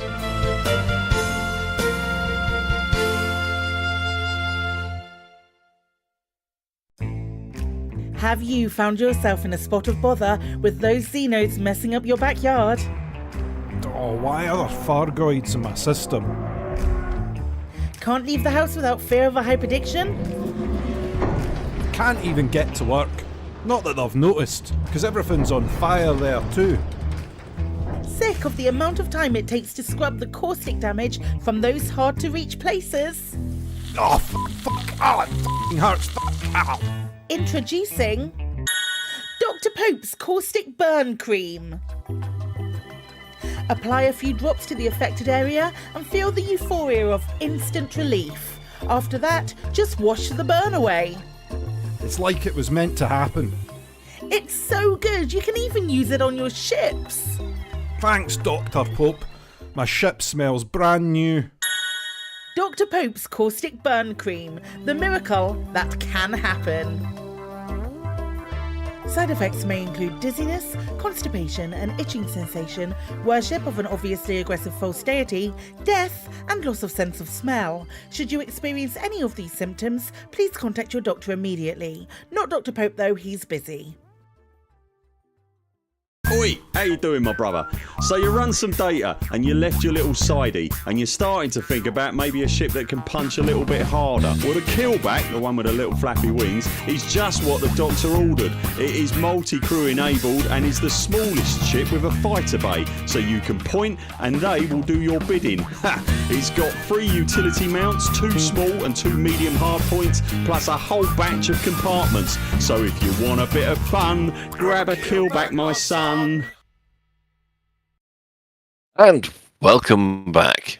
Well, as part of the FU that happened last week, they announced the final part, or the final module that was coming for this year in Elite Dangerous, although we think it's going to be the financial year. I don't know whether it will be ready for Christmas. But they announced what it was, and it's Colonisation. Now, this, to me, it took me by surprise, because I was expecting, like everybody else, well, not everybody, well, some form of base building, and yes, you could call this base building, but on an epic scale. Mm-hmm. Right, so let's quickly go around the crew and see what the reaction was. Claire? Smug. Mostly smug, because from what it looks like, and we haven't had an awful lot of information, so no, I'm extrapolating from the information that we were given, so like that depot ship and the things like that, because if you've heard me speak about Elite Dangerous in any capacity for the last, I don't know, 6 months, 10 months, with a recognition that it feels like Elite is moving more towards a player-driven economy, and the next step for that would be something along the lines of now I did say base building. Now, from what I can see here, my personal description of base building in an Elite Dangerous basis was colonizing new systems, but I never used the word colonization. So there's like using using some kind of like expansion mechanic or something similar to an expansion mechanic where you pick an empty system within range and then you you have like a micro CG where materials are provided and that denotes what a station that goes into that system, and then you then are able to populate that system further with extra stations should you so wish. That was my idea, and everything that we've seen so far matches that. Kind of feels like it matches that, so I'm feeling incredibly smug about it. My curiosity is where it sits within the player. Is it single player? Is it a single player thing? Is it something connected to squadrons, or is it something that is like ran by a BGS from like if you're doing something to do with BGS with a faction, that's the thing that it's going to that will trigger it by doing something that triggers like what super expansion used to be, that kind of thing. So it is that the mechanic that they will use to trigger some kind of like okay, it's going to expand into this system within range which doesn't already have a populace, and then it can continue doing that. Yeah. Arf said that single players can do it. And a single player can manipulate the BGS. Do you know what I mean? Yeah. I'd love to see it. I'd love to see it as a squadron thing, in the same way that fleet carriers were like a squadron thing. But at the end of the day, if you don't make it a squadron thing, your squadron can contribute, all work together towards the same goal. And hopefully, if that's a thing, it can make it quicker, seeing more players working together rather than just a single player doing what they hauling a shit ton of polyfibers or whatever to a depot ship. Yeah. So you were dead on. I'm very excited. I'm never going to hear the end of it now, are we? Alec, what about you? Yeah, it's funny because like full disclosure, when Frontier make these announcements, the sort of people in the partner program often get a little heads up so they can prepare their videos or whatever for launch. Only by about a day normally. Yeah, or even less. If that, yeah. So when we got news of this, I was actually on a train, and all I got was the word colonization, basically. But the meat of what it was in a zip file that I couldn't download on the train's Wi-Fi to see it quickly. So my initial reaction was, oh, that sounds dull, because colonization I just think of as, I don't know, just tagging planets. And then when I realized what it actually was, it's like it's base building plus, because if you think about base building, or I don't know what you imagined, but I guess vaguely what I imagined, unless it was to do with passive resource gathering, like creating a mining facility on a planet and having it just, then you kind of have to wonder what the point of it is. And I really like the idea that colonization is the point, and that it encompasses base building, but it gives it a purpose. So yeah, I'm quite excited, although it just raises way more questions than it answers. My immediate thought, a couple of thoughts I had. One, they were saying that the systems that you colonize would be then potentially exploitable by Powerplay, and the BGS. I was and the BGS. So I was thinking, well, what if you're a sort of independent lone commander who just decides, you've got, I'm sure a lot of people have a system in mind that they want to try and reach out to, and so you build your first staging post, kind of a bit oblivious to Powerplay, because maybe that's not your bag and you haven't really studied the map, and then the next thing you know, Arissa Lavinie banners are coming down your chain of little outposts that you were building off in some far corner of the galaxy. Ian Doncaster actually chipped in on that and sort of pointed out that apparently the edges of the bubble are not particularly sort of exploited by Powerplay because they're very weak areas, and in particular, one long line of outposts would be extremely weak, apparently. But the other thing I'm curious about is ownership. Is like so on the live stream they did mention the idea of the architect quite a few times. Now maybe they misspoke, but that said to me that there was an individual, that it was a per commander thing, and I'm sure you could get others to help. But ultimately there was an architect. And so what I can envisage happening is that even if it's incredibly expensive, I was always astonished by how many fleet carriers immediately appeared in the galaxy. I had no idea that many people had that much money. But we're just poor. Yeah, but there will be thousands of commanders, each creating their little initial forays into colonization, and then I just wonder what will happen when those players get bored. Whether they're going to have a better stagnation thing than they do with fleet carriers. Because otherwise what will happen is all the way around the edge of the bubble will be all these stagnant little colonized systems owned by one architect that nobody else can presumably then move into, which will all just decay and block up and block the edges of the bubble. Do you know what I mean? Do you think that it's going to be exactly the same with fleet carriers then? I don't think it will. I don't know. I think once it's plugged into the BGS, that's it. It's in the BGS, and the background simulation will run it as if it's an outpost that's being traded with. Yeah, but do you think the architect is important? So if I colonize the system, that's fine, and then the BGS moves in, and maybe Powerplay moves in. But I just wonder if there's things that only I can do, and if I stop playing Elite, is that system stuck in some way?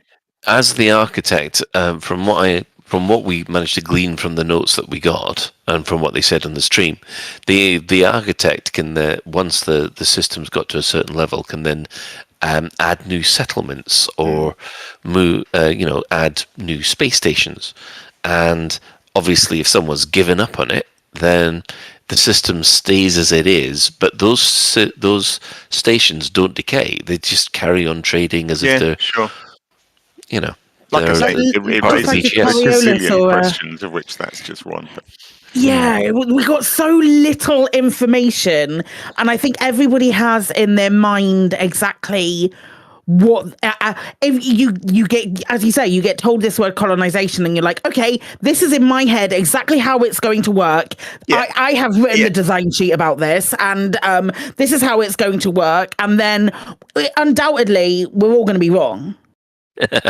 Yes, except you. No, I feel like I'm close to the answer, but I don't think I've got it spot on, because I'd love to see it. I don't want to see it as a single player thing. I want to see it as an multi thing. But I don't want to see it as something that you pick and you just go somewhere and you go, I would like my colonization system here, please. I want it to be tied into moving like this.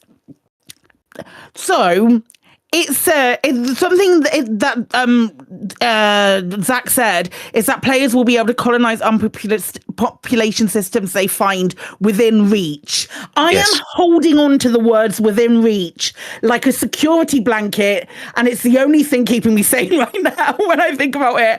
And I'm thinking like within reach is not dissimilar to either the jump range of a fleet carrier or a like the normal like double expansion bubble, so the 80 light year cube, something on those lines, somewhere between those two. Yeah, I'd love to see that. Personally, I'm hoping it's not that much.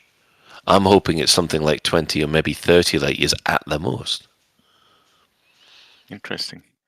Because otherwise you're going to end up with these massive. I think it'd expand too quick. You end up with these systems which are hundreds and hundreds of light years away. And well, that's the thing. You'd end up with all these lines, wouldn't you? If you picture the bubble and then all these long, thin lines stretching out of it into the distance, because everyone's got some remote system in mind that they want to get to. Yeah. Anyway, just quickly, Ben, what was your first reaction when you heard this? Then, as ever, need more information. But what I really, really want is for them not to cheapen the efforts that we've all put in, or some of us have put in, to building stations at Sag A Star, etc. Or the cheapening the effort that we made to make Colonia. Yeah. We put in months of effort to do that. And the Colonia Bridge as well. That was like multiple CGs. Yeah. And I am very worried this is going to cheapen that. Well, back in my day, new players shouldn't get that much fun. I'm right. Yeah. Hey, back in my day, I considered myself lucky to jump 10 light years. Actually, back in my day, the most you could do was 7. So there, yeah. Anyway, I was so old. Anyway, right, my reaction then. It took me completely by surprise. I was expecting base building, but on a much smaller scale. This scale is like the X series games, where you can take entire systems and build them up. While I was expecting them to be able to, kind of not as basic as No Man's Sky, where you build a base effectively brick by brick or wall by wall, but actually more like a settlement management, where you put down a power plant and a habitat, and then your base has got to expand with mining and so on like that. That's what I was expecting. I wasn't expecting them to say, right, let's do the whole bloody system instead. I'm not sure how I feel with it at the moment. At the moment, I think it's too big for one commander. Mm-hmm. And what you're saying there, Colin, I suppose the question is, will it go from the macro to the micro? Because I won't lie, the thing I wanted most out of base building was to be able to place planetary settlements where I wanted them. Well, you will still be able to do that. Well, although they did use the word placement, I genuinely wonder how much control we'll have. Placement could be as simple as naming your planet and going, I'd like a settlement on that planet, and having no more control than that over where it lands up. I would be genuinely quite surprised if we could spin a globe of the planet around, pick a spot, and go put it there. I would agree with you there. I'd love it. That's what I want. That's what I want more. It would be amazing. But I don't think we'll get that level of control. I don't think we do. I don't think we're going to get that level of control. I think it will be like, hey, I'd like my state, or the station that I put into the game, I'd like it to be around this planet, or I'd like it to be a planetary base on this planet, and then Frontier will put it down for us. That or on like the generation thing that they did with the Odyssey stuff, the base. The planet-based generation mechanics that they have already have in place for the of the Odyssey stuff, which is when they generated all of the new Odyssey stuff and a couple of new a fair few new planetary bases as well. That is already in place. So why fuck with it? Why make it more? Why add a new mechanic? Small team. Let's make it as simple as possible. I don't think we're going to get to name anything. I think it's all going to be picked from random pre-approved lists. No planet face. No, definitely not. We're definitely not going to get any sort of naming on bases. Like not in the same way that we get fleet carriers. Or if we do, most of the information that we see when we approach a station will be like that 6-digit code that we have. Yeah. Fair enough. Right. I'm going to ask one quick question because, like I said, we've had a lot happening this week. We'll obviously touch on colonization a lot more when we get more details from Frontier. But I think they suggested there'd be more, didn't they? They did. They said there'll be more detail in the next live stream. So, but when this was announced, did you think people took it as a positive? Because let's start there with Ben.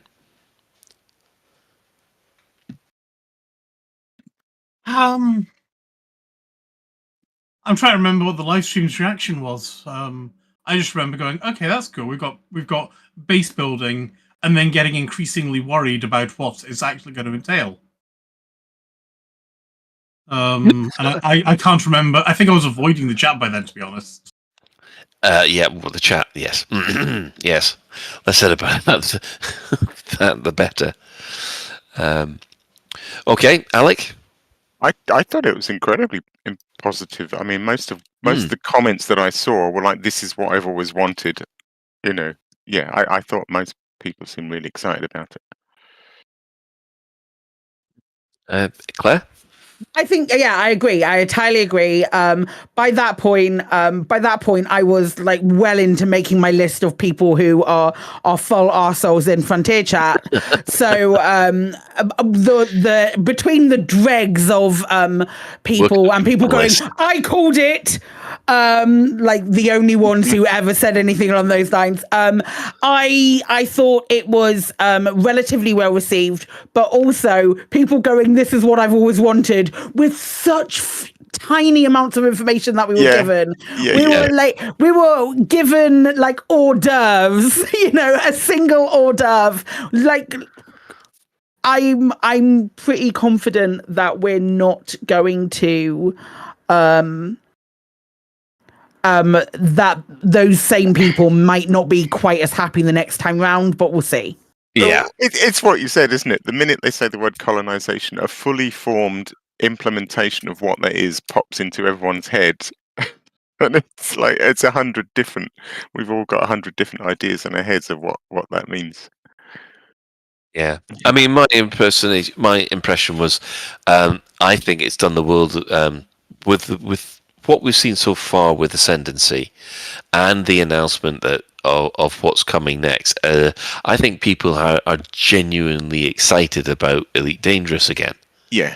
I mean, the one thing that, as much as I've enjoyed the Thargoid War, it has dragged on for quite a while, and it now feels like, right, okay, that's that chapter, soon to be closed, hopefully. This is the new shiny, and everybody's going, "This is what we want. This is what we want now. We've had enough of bugs. Let's either shoot each other or head out into space with our own stuff." And it did seem to be a good reaction. My other takeaway is that although Frontier's direct involvement could theoretically slow down in terms of updates, but and everything Claire's been saying about player-driven narrative and all that, I do think my takeaway from Colonization and Powerplay 2 is that Frontier have a really long-term commitment to keep this game running. Absolutely. I mean, way more than the Thargoid War. The Thargoid War was a year's worth of content, maybe a bit more. Yeah. But Colonization, and I mean, we're going to keep this game running for the as far as we can bear to think about the next 5-10 years. That it's like I take it as a really positive sign that they at the moment fully intend to have this game running for a long time. The more I think about it, the more I think about the whole Azimuth saga and the whole narrative-driven stuff that was, the more I'm like, this has been just such a beautiful, a beautiful like wrap up to this overarching story that's happened not just over the 2 years of like the Azimuth saga and the Thargoid War and all of that, but ever since 2.4 when the Thargoids came when out. the Thargoids first came in. We've been building and building up to this, and once that's done, wow, that's kind of like a little bit of a wave goodbye from like the meat of a massive story that they've been working on. But it's nice to know that there is that love that is still going to continue through what players are doing, and we've got more players than fucking ages for now. Yeah. The final thing that I am going to say about Colonization is that it certainly will keep the game going, because for those of you who are as old as me will probably remember a game of Freelancer, the Star Citizen before Star Citizen. What happened there was the game fell apart, didn't sell all that well, and effectively Microsoft gave up on it, and the fans took it over, and then they found out you could actually expand the systems. So people started setting up their own servers that other people could travel to, and that has kept that game going for almost 20 years. It's a very, very active community who do that. So now that they can see the same kind of mechanics coming into Elite Dangerous, it does mean that you can see this just going on and on and on. So, although I need more information, I'm happy it's happening. Mm-hmm. Yeah. Right. Let's quickly move on. Mostly Clueless. For those of you who are listening to the after chat in the game last week, you will have heard me go, "Oh, I've just wiped Elite Dangerous." We have a recording of it, and it's brilliant. This is me actually removing all the extra previews and legacy versions of the game, so that I've just got Odyssey. However, don't remove the live version, because that's the main version. You wipe that, it takes Odyssey with it. So yes, don't delete the live version or live 4.0 version of Elite Dangerous.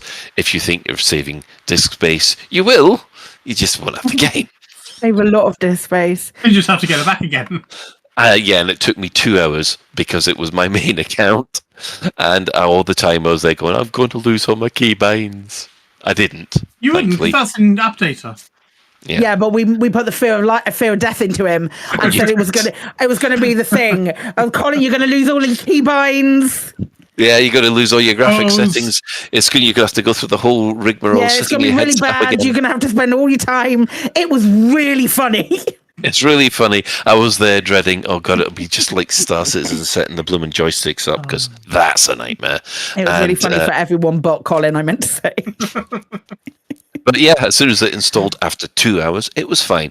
But yeah, don't delete the live version. Right.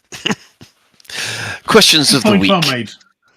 Yeah, we ask the question of the week every week. It normally goes out on our Twitter and it goes into our Discord as well. This week it was a pretty easy one, soft question, really easy soft question. What are your first impressions of the new Powerplay and the Mandalay? Right, let's go. Nicey says Mandalay all the way. Absolutely awesome. And once the server hamsters have sobered up, we'll be going exploring. Powerplay seems good so far, but not really my cup of tea. But then again, neither was PP1. Oh, but so much better than PP1. So much better. Commander Profane Pagan says, I was waiting for a Powerplay overhaul even before they announced Ascendancy, and I love how fresh the game feels. The update has its rough edges, which I'm sure they will iron out, but I want to voice my concern regarding BGS Wars. BGS Wars are uncoupled from Powerplay. It feels like the real emphasis is on the power sphere of influence rather than that of the factions.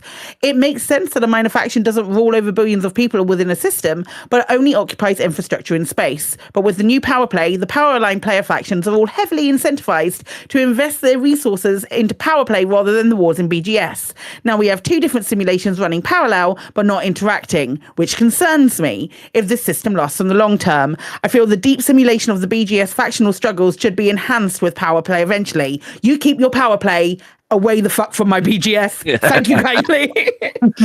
No, that's one of the advantages, really, is because Powerplay is a kind of separate system. It's supposed to be a shadow war that's hiding in the background. There's nothing separate about having bloody well Mahone's briefs hanging up all over Lave. You know, That's not separate. Actually, Ben, you know what I was saying last week about the fact that, you know, it's just curtains. I can handle it with curtains. It'll be fine. It'll be fine. I can handle the curtains. When it went in and I went round Lave and there's Mahon looking about us, I going, right, okay, I can't stand the fucking curtains. Anyway, I have Dan Tekchik. I'm really enjoying it. It's given me a new level of engagement and I never had before, and a bit of endgame purpose. I'm happily doing Ashling's bidding Oh, you can get your simp banners from the store for 11,200 arcs. And Frontier, thank you for your purchase. Galaxy's favourite princess. Get your simp banners here. I'd rather give No. Go, carry on, Ben. Hey, I've paid my Frontier tax today. Okay. Okay, cool, great. Do you want to read out the next one, please, mate? I want to read about Misery Cord.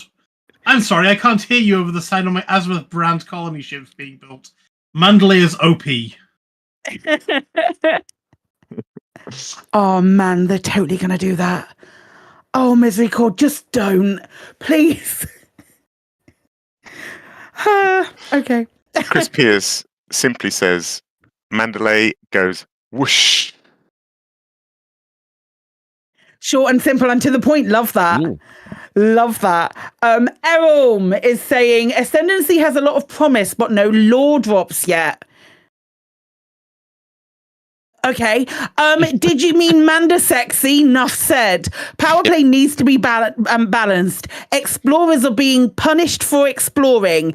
I don't know how you extrapolate that from them pausing it to work out on the balancing, because you don't get told off for exploring. You can still explore and you can still get all the credits. You just don't get the merits. Yeah. But they're going to sort out the merits at some point. Yeah, they're going to sort it out. Let them cook. Yeah, so hold on to your exploration data until they're ready to relaunch it. It's not a but problem. Remember, if you die, don't you lose your exploration data?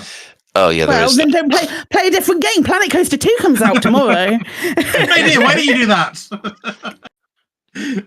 I have Rangers GSTQ. Powerplay is good. Really enjoying the mix of missions. Will be interesting to see if any systems move next week and if the missions change accordingly. I know at least one, so I'm looking forward to seeing that. Mr. Emoji is saying, I have no idea how Powerplay works. It's so confusing. There's an onboarding process now, mate. Just give it a go. Yeah, it does seem confusing at first, but I think I'm. You take one look at the Powerplay map without knowing anything. One thing I've seen a lot is people struggling with that. You know, people had sort of learnt from the live stream and things that there was like exploited and stronghold and fortified. And then the first thing the tasks do is start banging on about acquisition systems, and everyone's like, what the? Get your words right.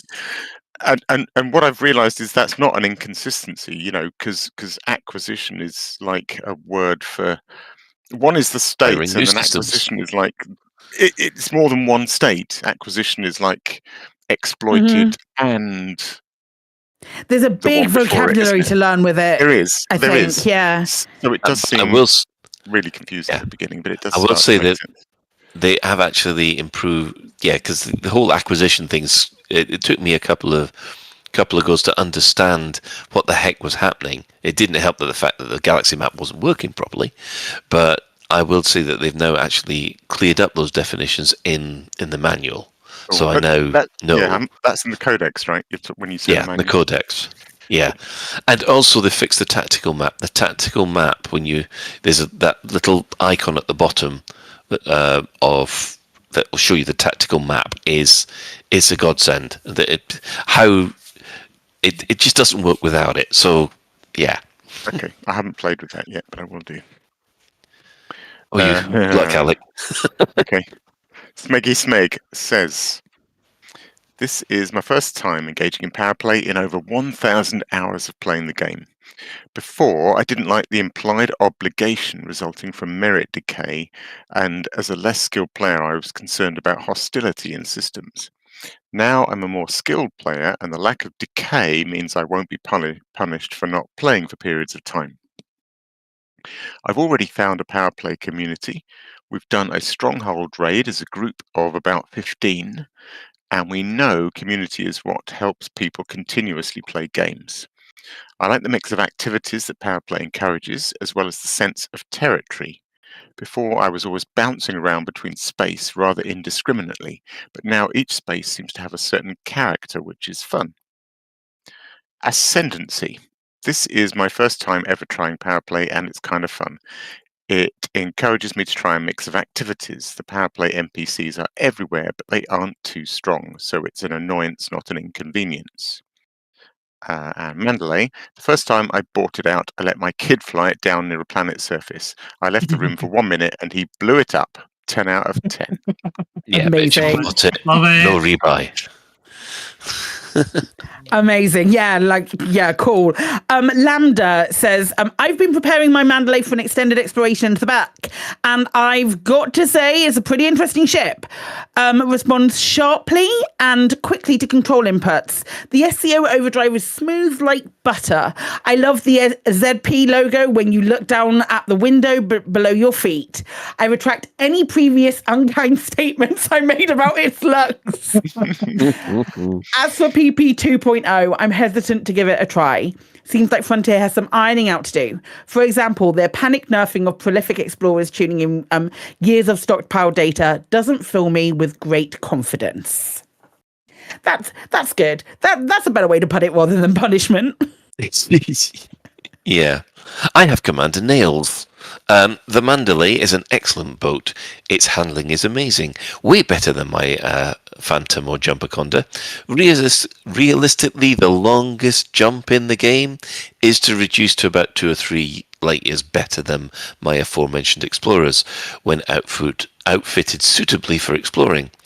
It's the handling and the smaller landing sites that set it apart. I wasn't expecting to like Powerplay 2, but surprisingly, I'm quite into it. I like the weekly missions. I like the new merit system. I think the UI is refreshing and bringing it to the transactions tab makes it much more appealing. For the princess! You can get a banner for that. Heretic. Commander Stig's cousin saying, as for Powerplay 2.0, I haven't engaged in it in a meaningful way yet, but I want to after getting back from doing some exploring. Don't hand in all your exploration data. I was disappointed to hear that exploration and xenobiology got suspended for merit awards. Good, they know this. And I know some people shot up to maximum rank with powers, but it was after turning in years of data. I hope its suspension is giving them a chance to retune the rewards, though. I love the Mandalay. With an FSD booster and some engineering, I was able to get all the tools I wanted for an expedition and still get 72 light year jump range. I'm sure others have pointed out that it handles heat extremely well. I'm able to start my FSD charge mid-scoop and not get hotter than 80%. It also feels like it's faster in Super Cruise and doesn't get bogged down by gravity wells as bad as other ships. I have done no science to prove that. All this combined means I don't need to spend much time in system as I'm doing jumps. It also handles extremely well on planetary surfaces. Overall, Ascendancy has me very excited to be playing Elite, and with the announcement of system colonization, it's making the galaxy feel more alive. Excellent. Nice. Nice one. Good. Yeah. Last one from Chebswill, who says, the new ship looks cool and handles great. It seems okay in a Haz-Res zone. I'm using it while I try Powerplay out. Powerplay 2 is good so far.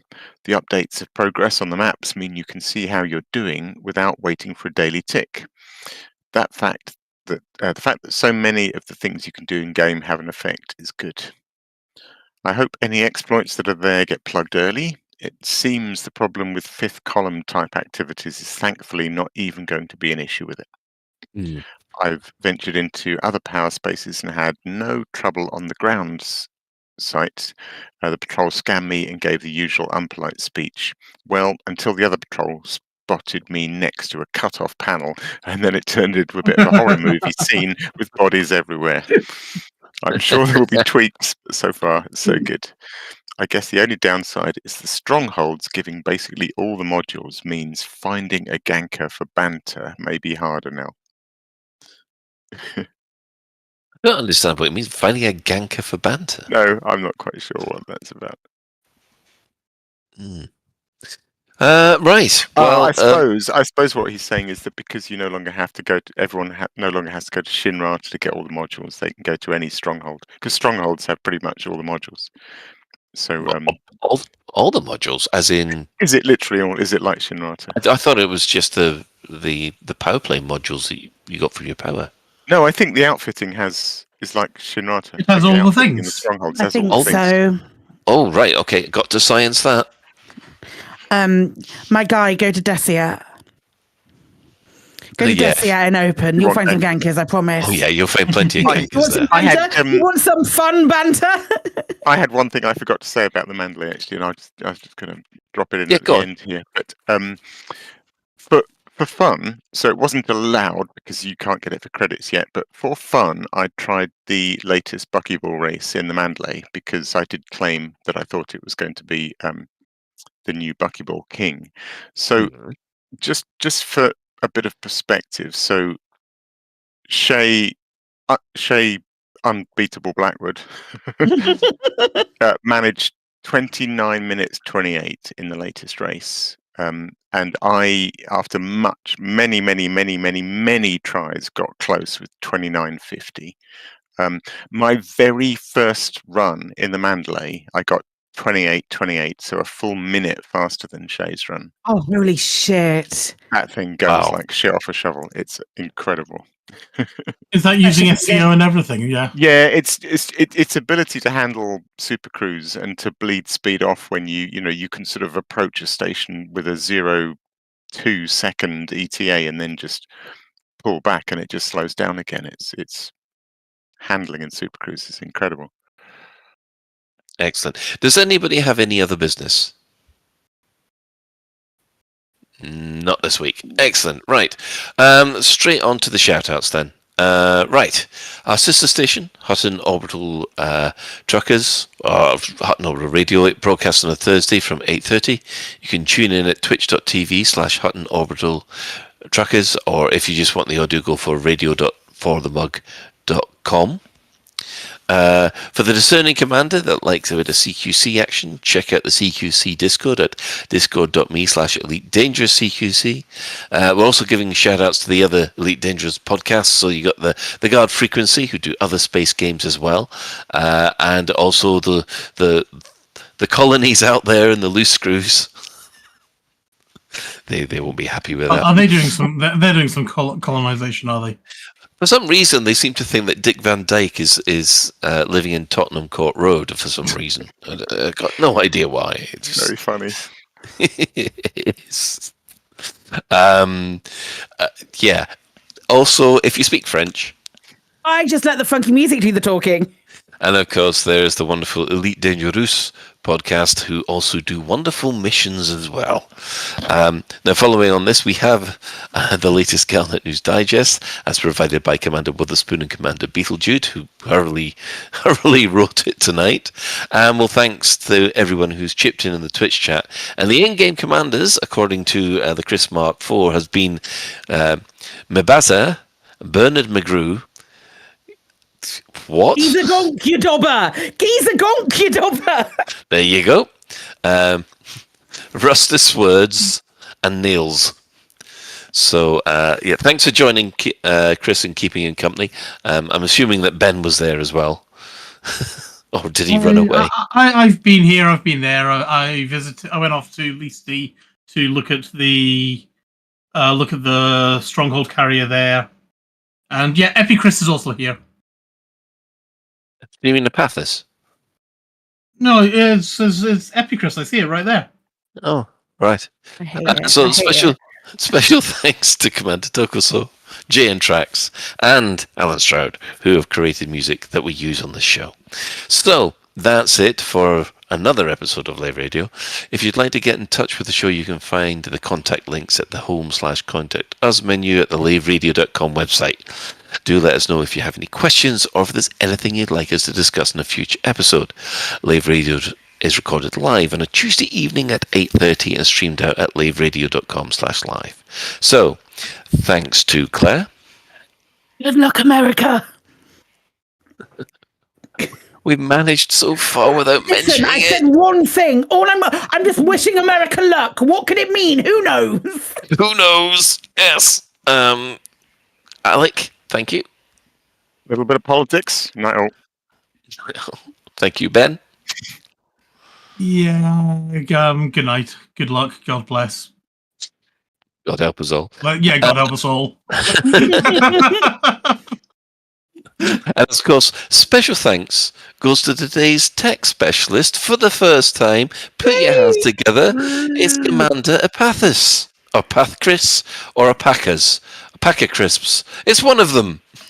You're welcome. Alpaca crisps.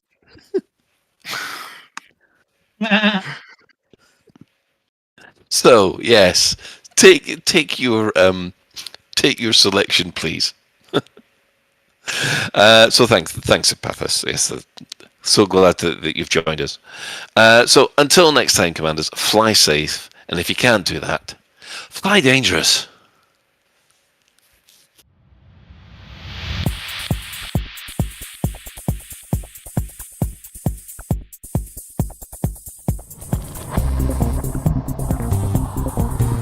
Is your life like this? Sounds like someone having an orange inserted.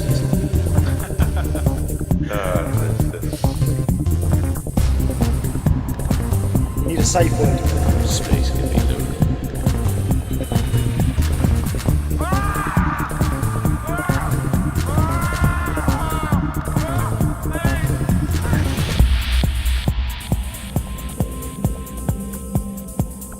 I'm gonna see the galaxy.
Galnet News Digest, 5th of November 3310. On the 29th of October 3310, we were alerted to the mysterious disappearance of treasure hunter Herman Colt. The mystery has been well and truly investigated, and we're sorry to say that Captain Morrigan's treasure has been claimed and is therefore no longer available to those who follow the trail. It's a curious tale. Let's follow the trail and see what you could have won.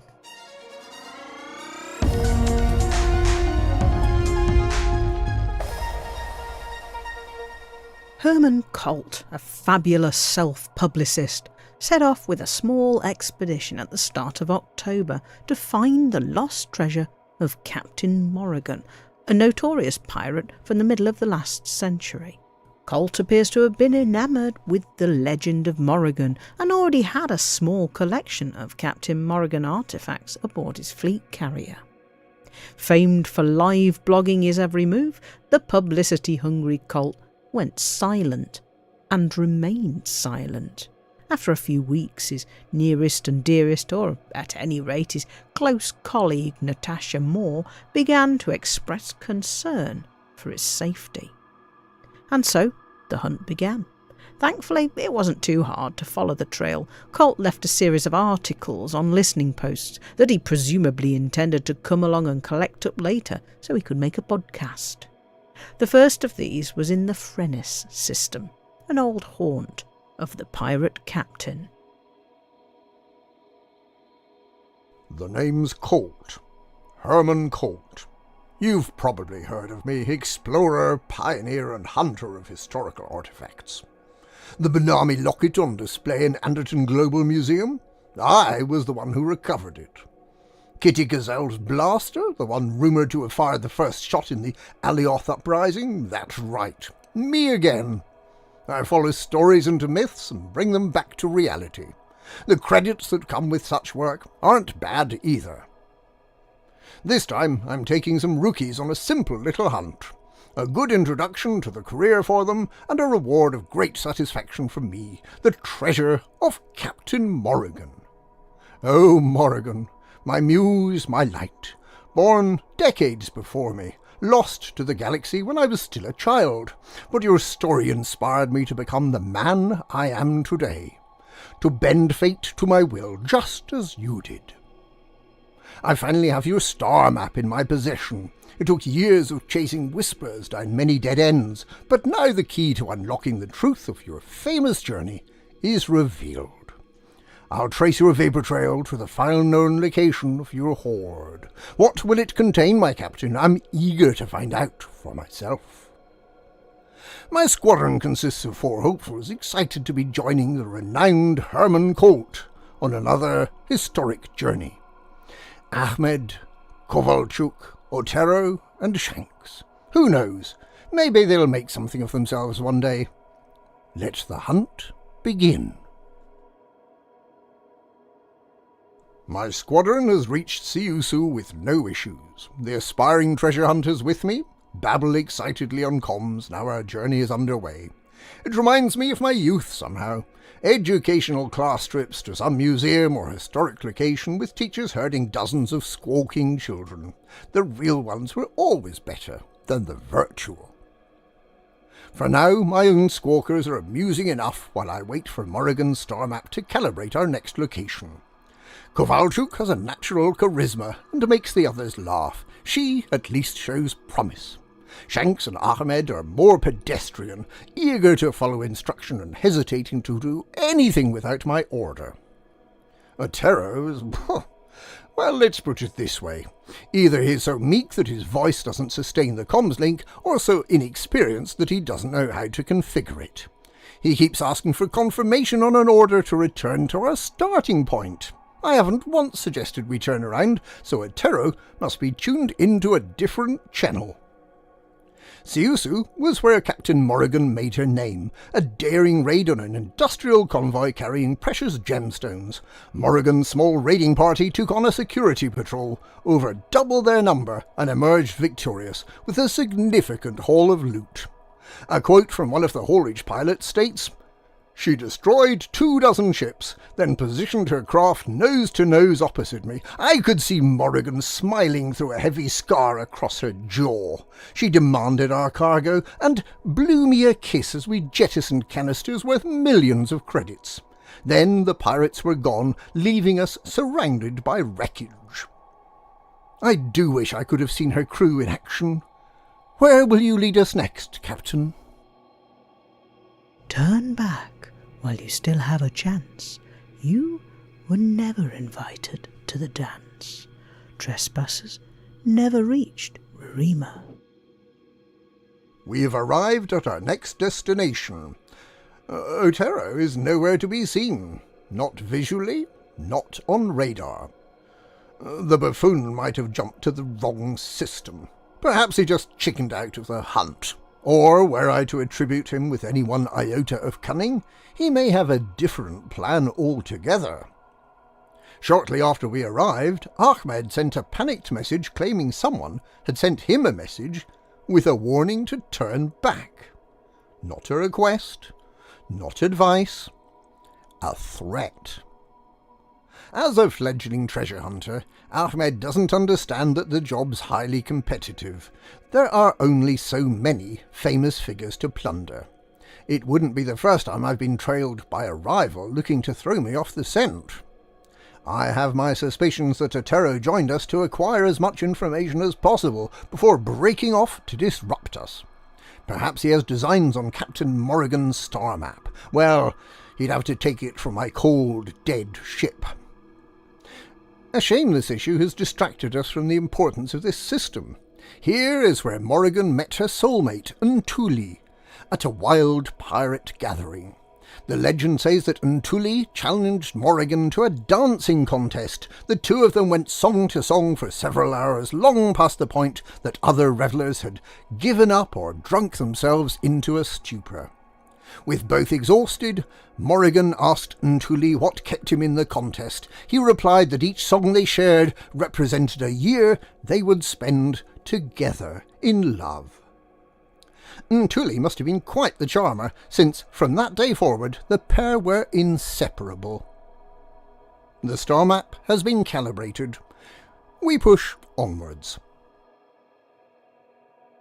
Turn back before you spoil the grave. Those killers broke my heart that day. The victim never left 95 Seti. Ahmed's ship has been destroyed. His Cobra was shot to pieces by the time we arrived, only a minute after he made the first jump. There's no sign of his assailant, no wakes, nothing. It couldn't have been a Terro. His vessel didn't have the firepower to take down Ahmed so quickly. And I'd have found evidence of his jump. Someone else has to be tracking us. Ironic, really.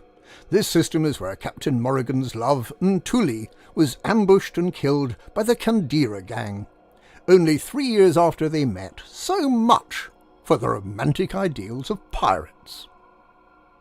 The killing was a targeted warning to Morrigan by the Kandira leader to stay out of their territory. Their response was a blood oath of vengeance by the heartbroken captain. Shanks claims he's received a garbled comms message telling him to turn back from this path, just like Otero and Ahmed before him. The boy's nervous, babbling about being next. He's even claiming that this expedition is cursed. Kovalchuk asked me to abandon the hunt, a request I refused. Now is not the time for nerves. If we're being hunted, it only proves we're on the correct path. My remaining squadron has been informed that I will blow them out of the sky myself if they attempt to jump anywhere but the star map's next destination. A harsh lesson, but one that every treasure hunter must learn.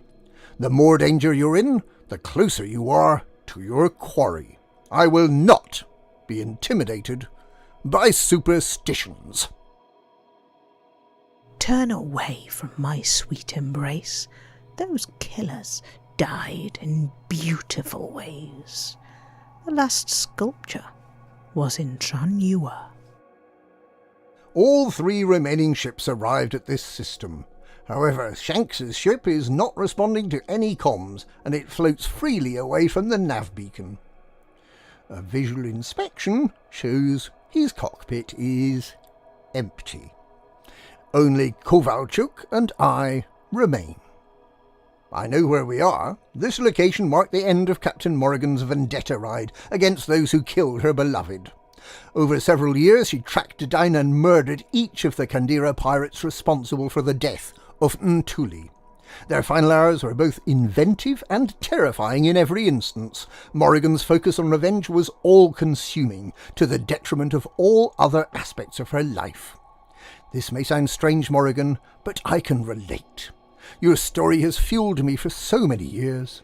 I've researched every possible piece of information about your life. The credits I've spent on collecting any relic of your pirate career are beyond counting. Weapons, clothing, personal artifacts, maps, records of raids, private logs, authentic images, everything.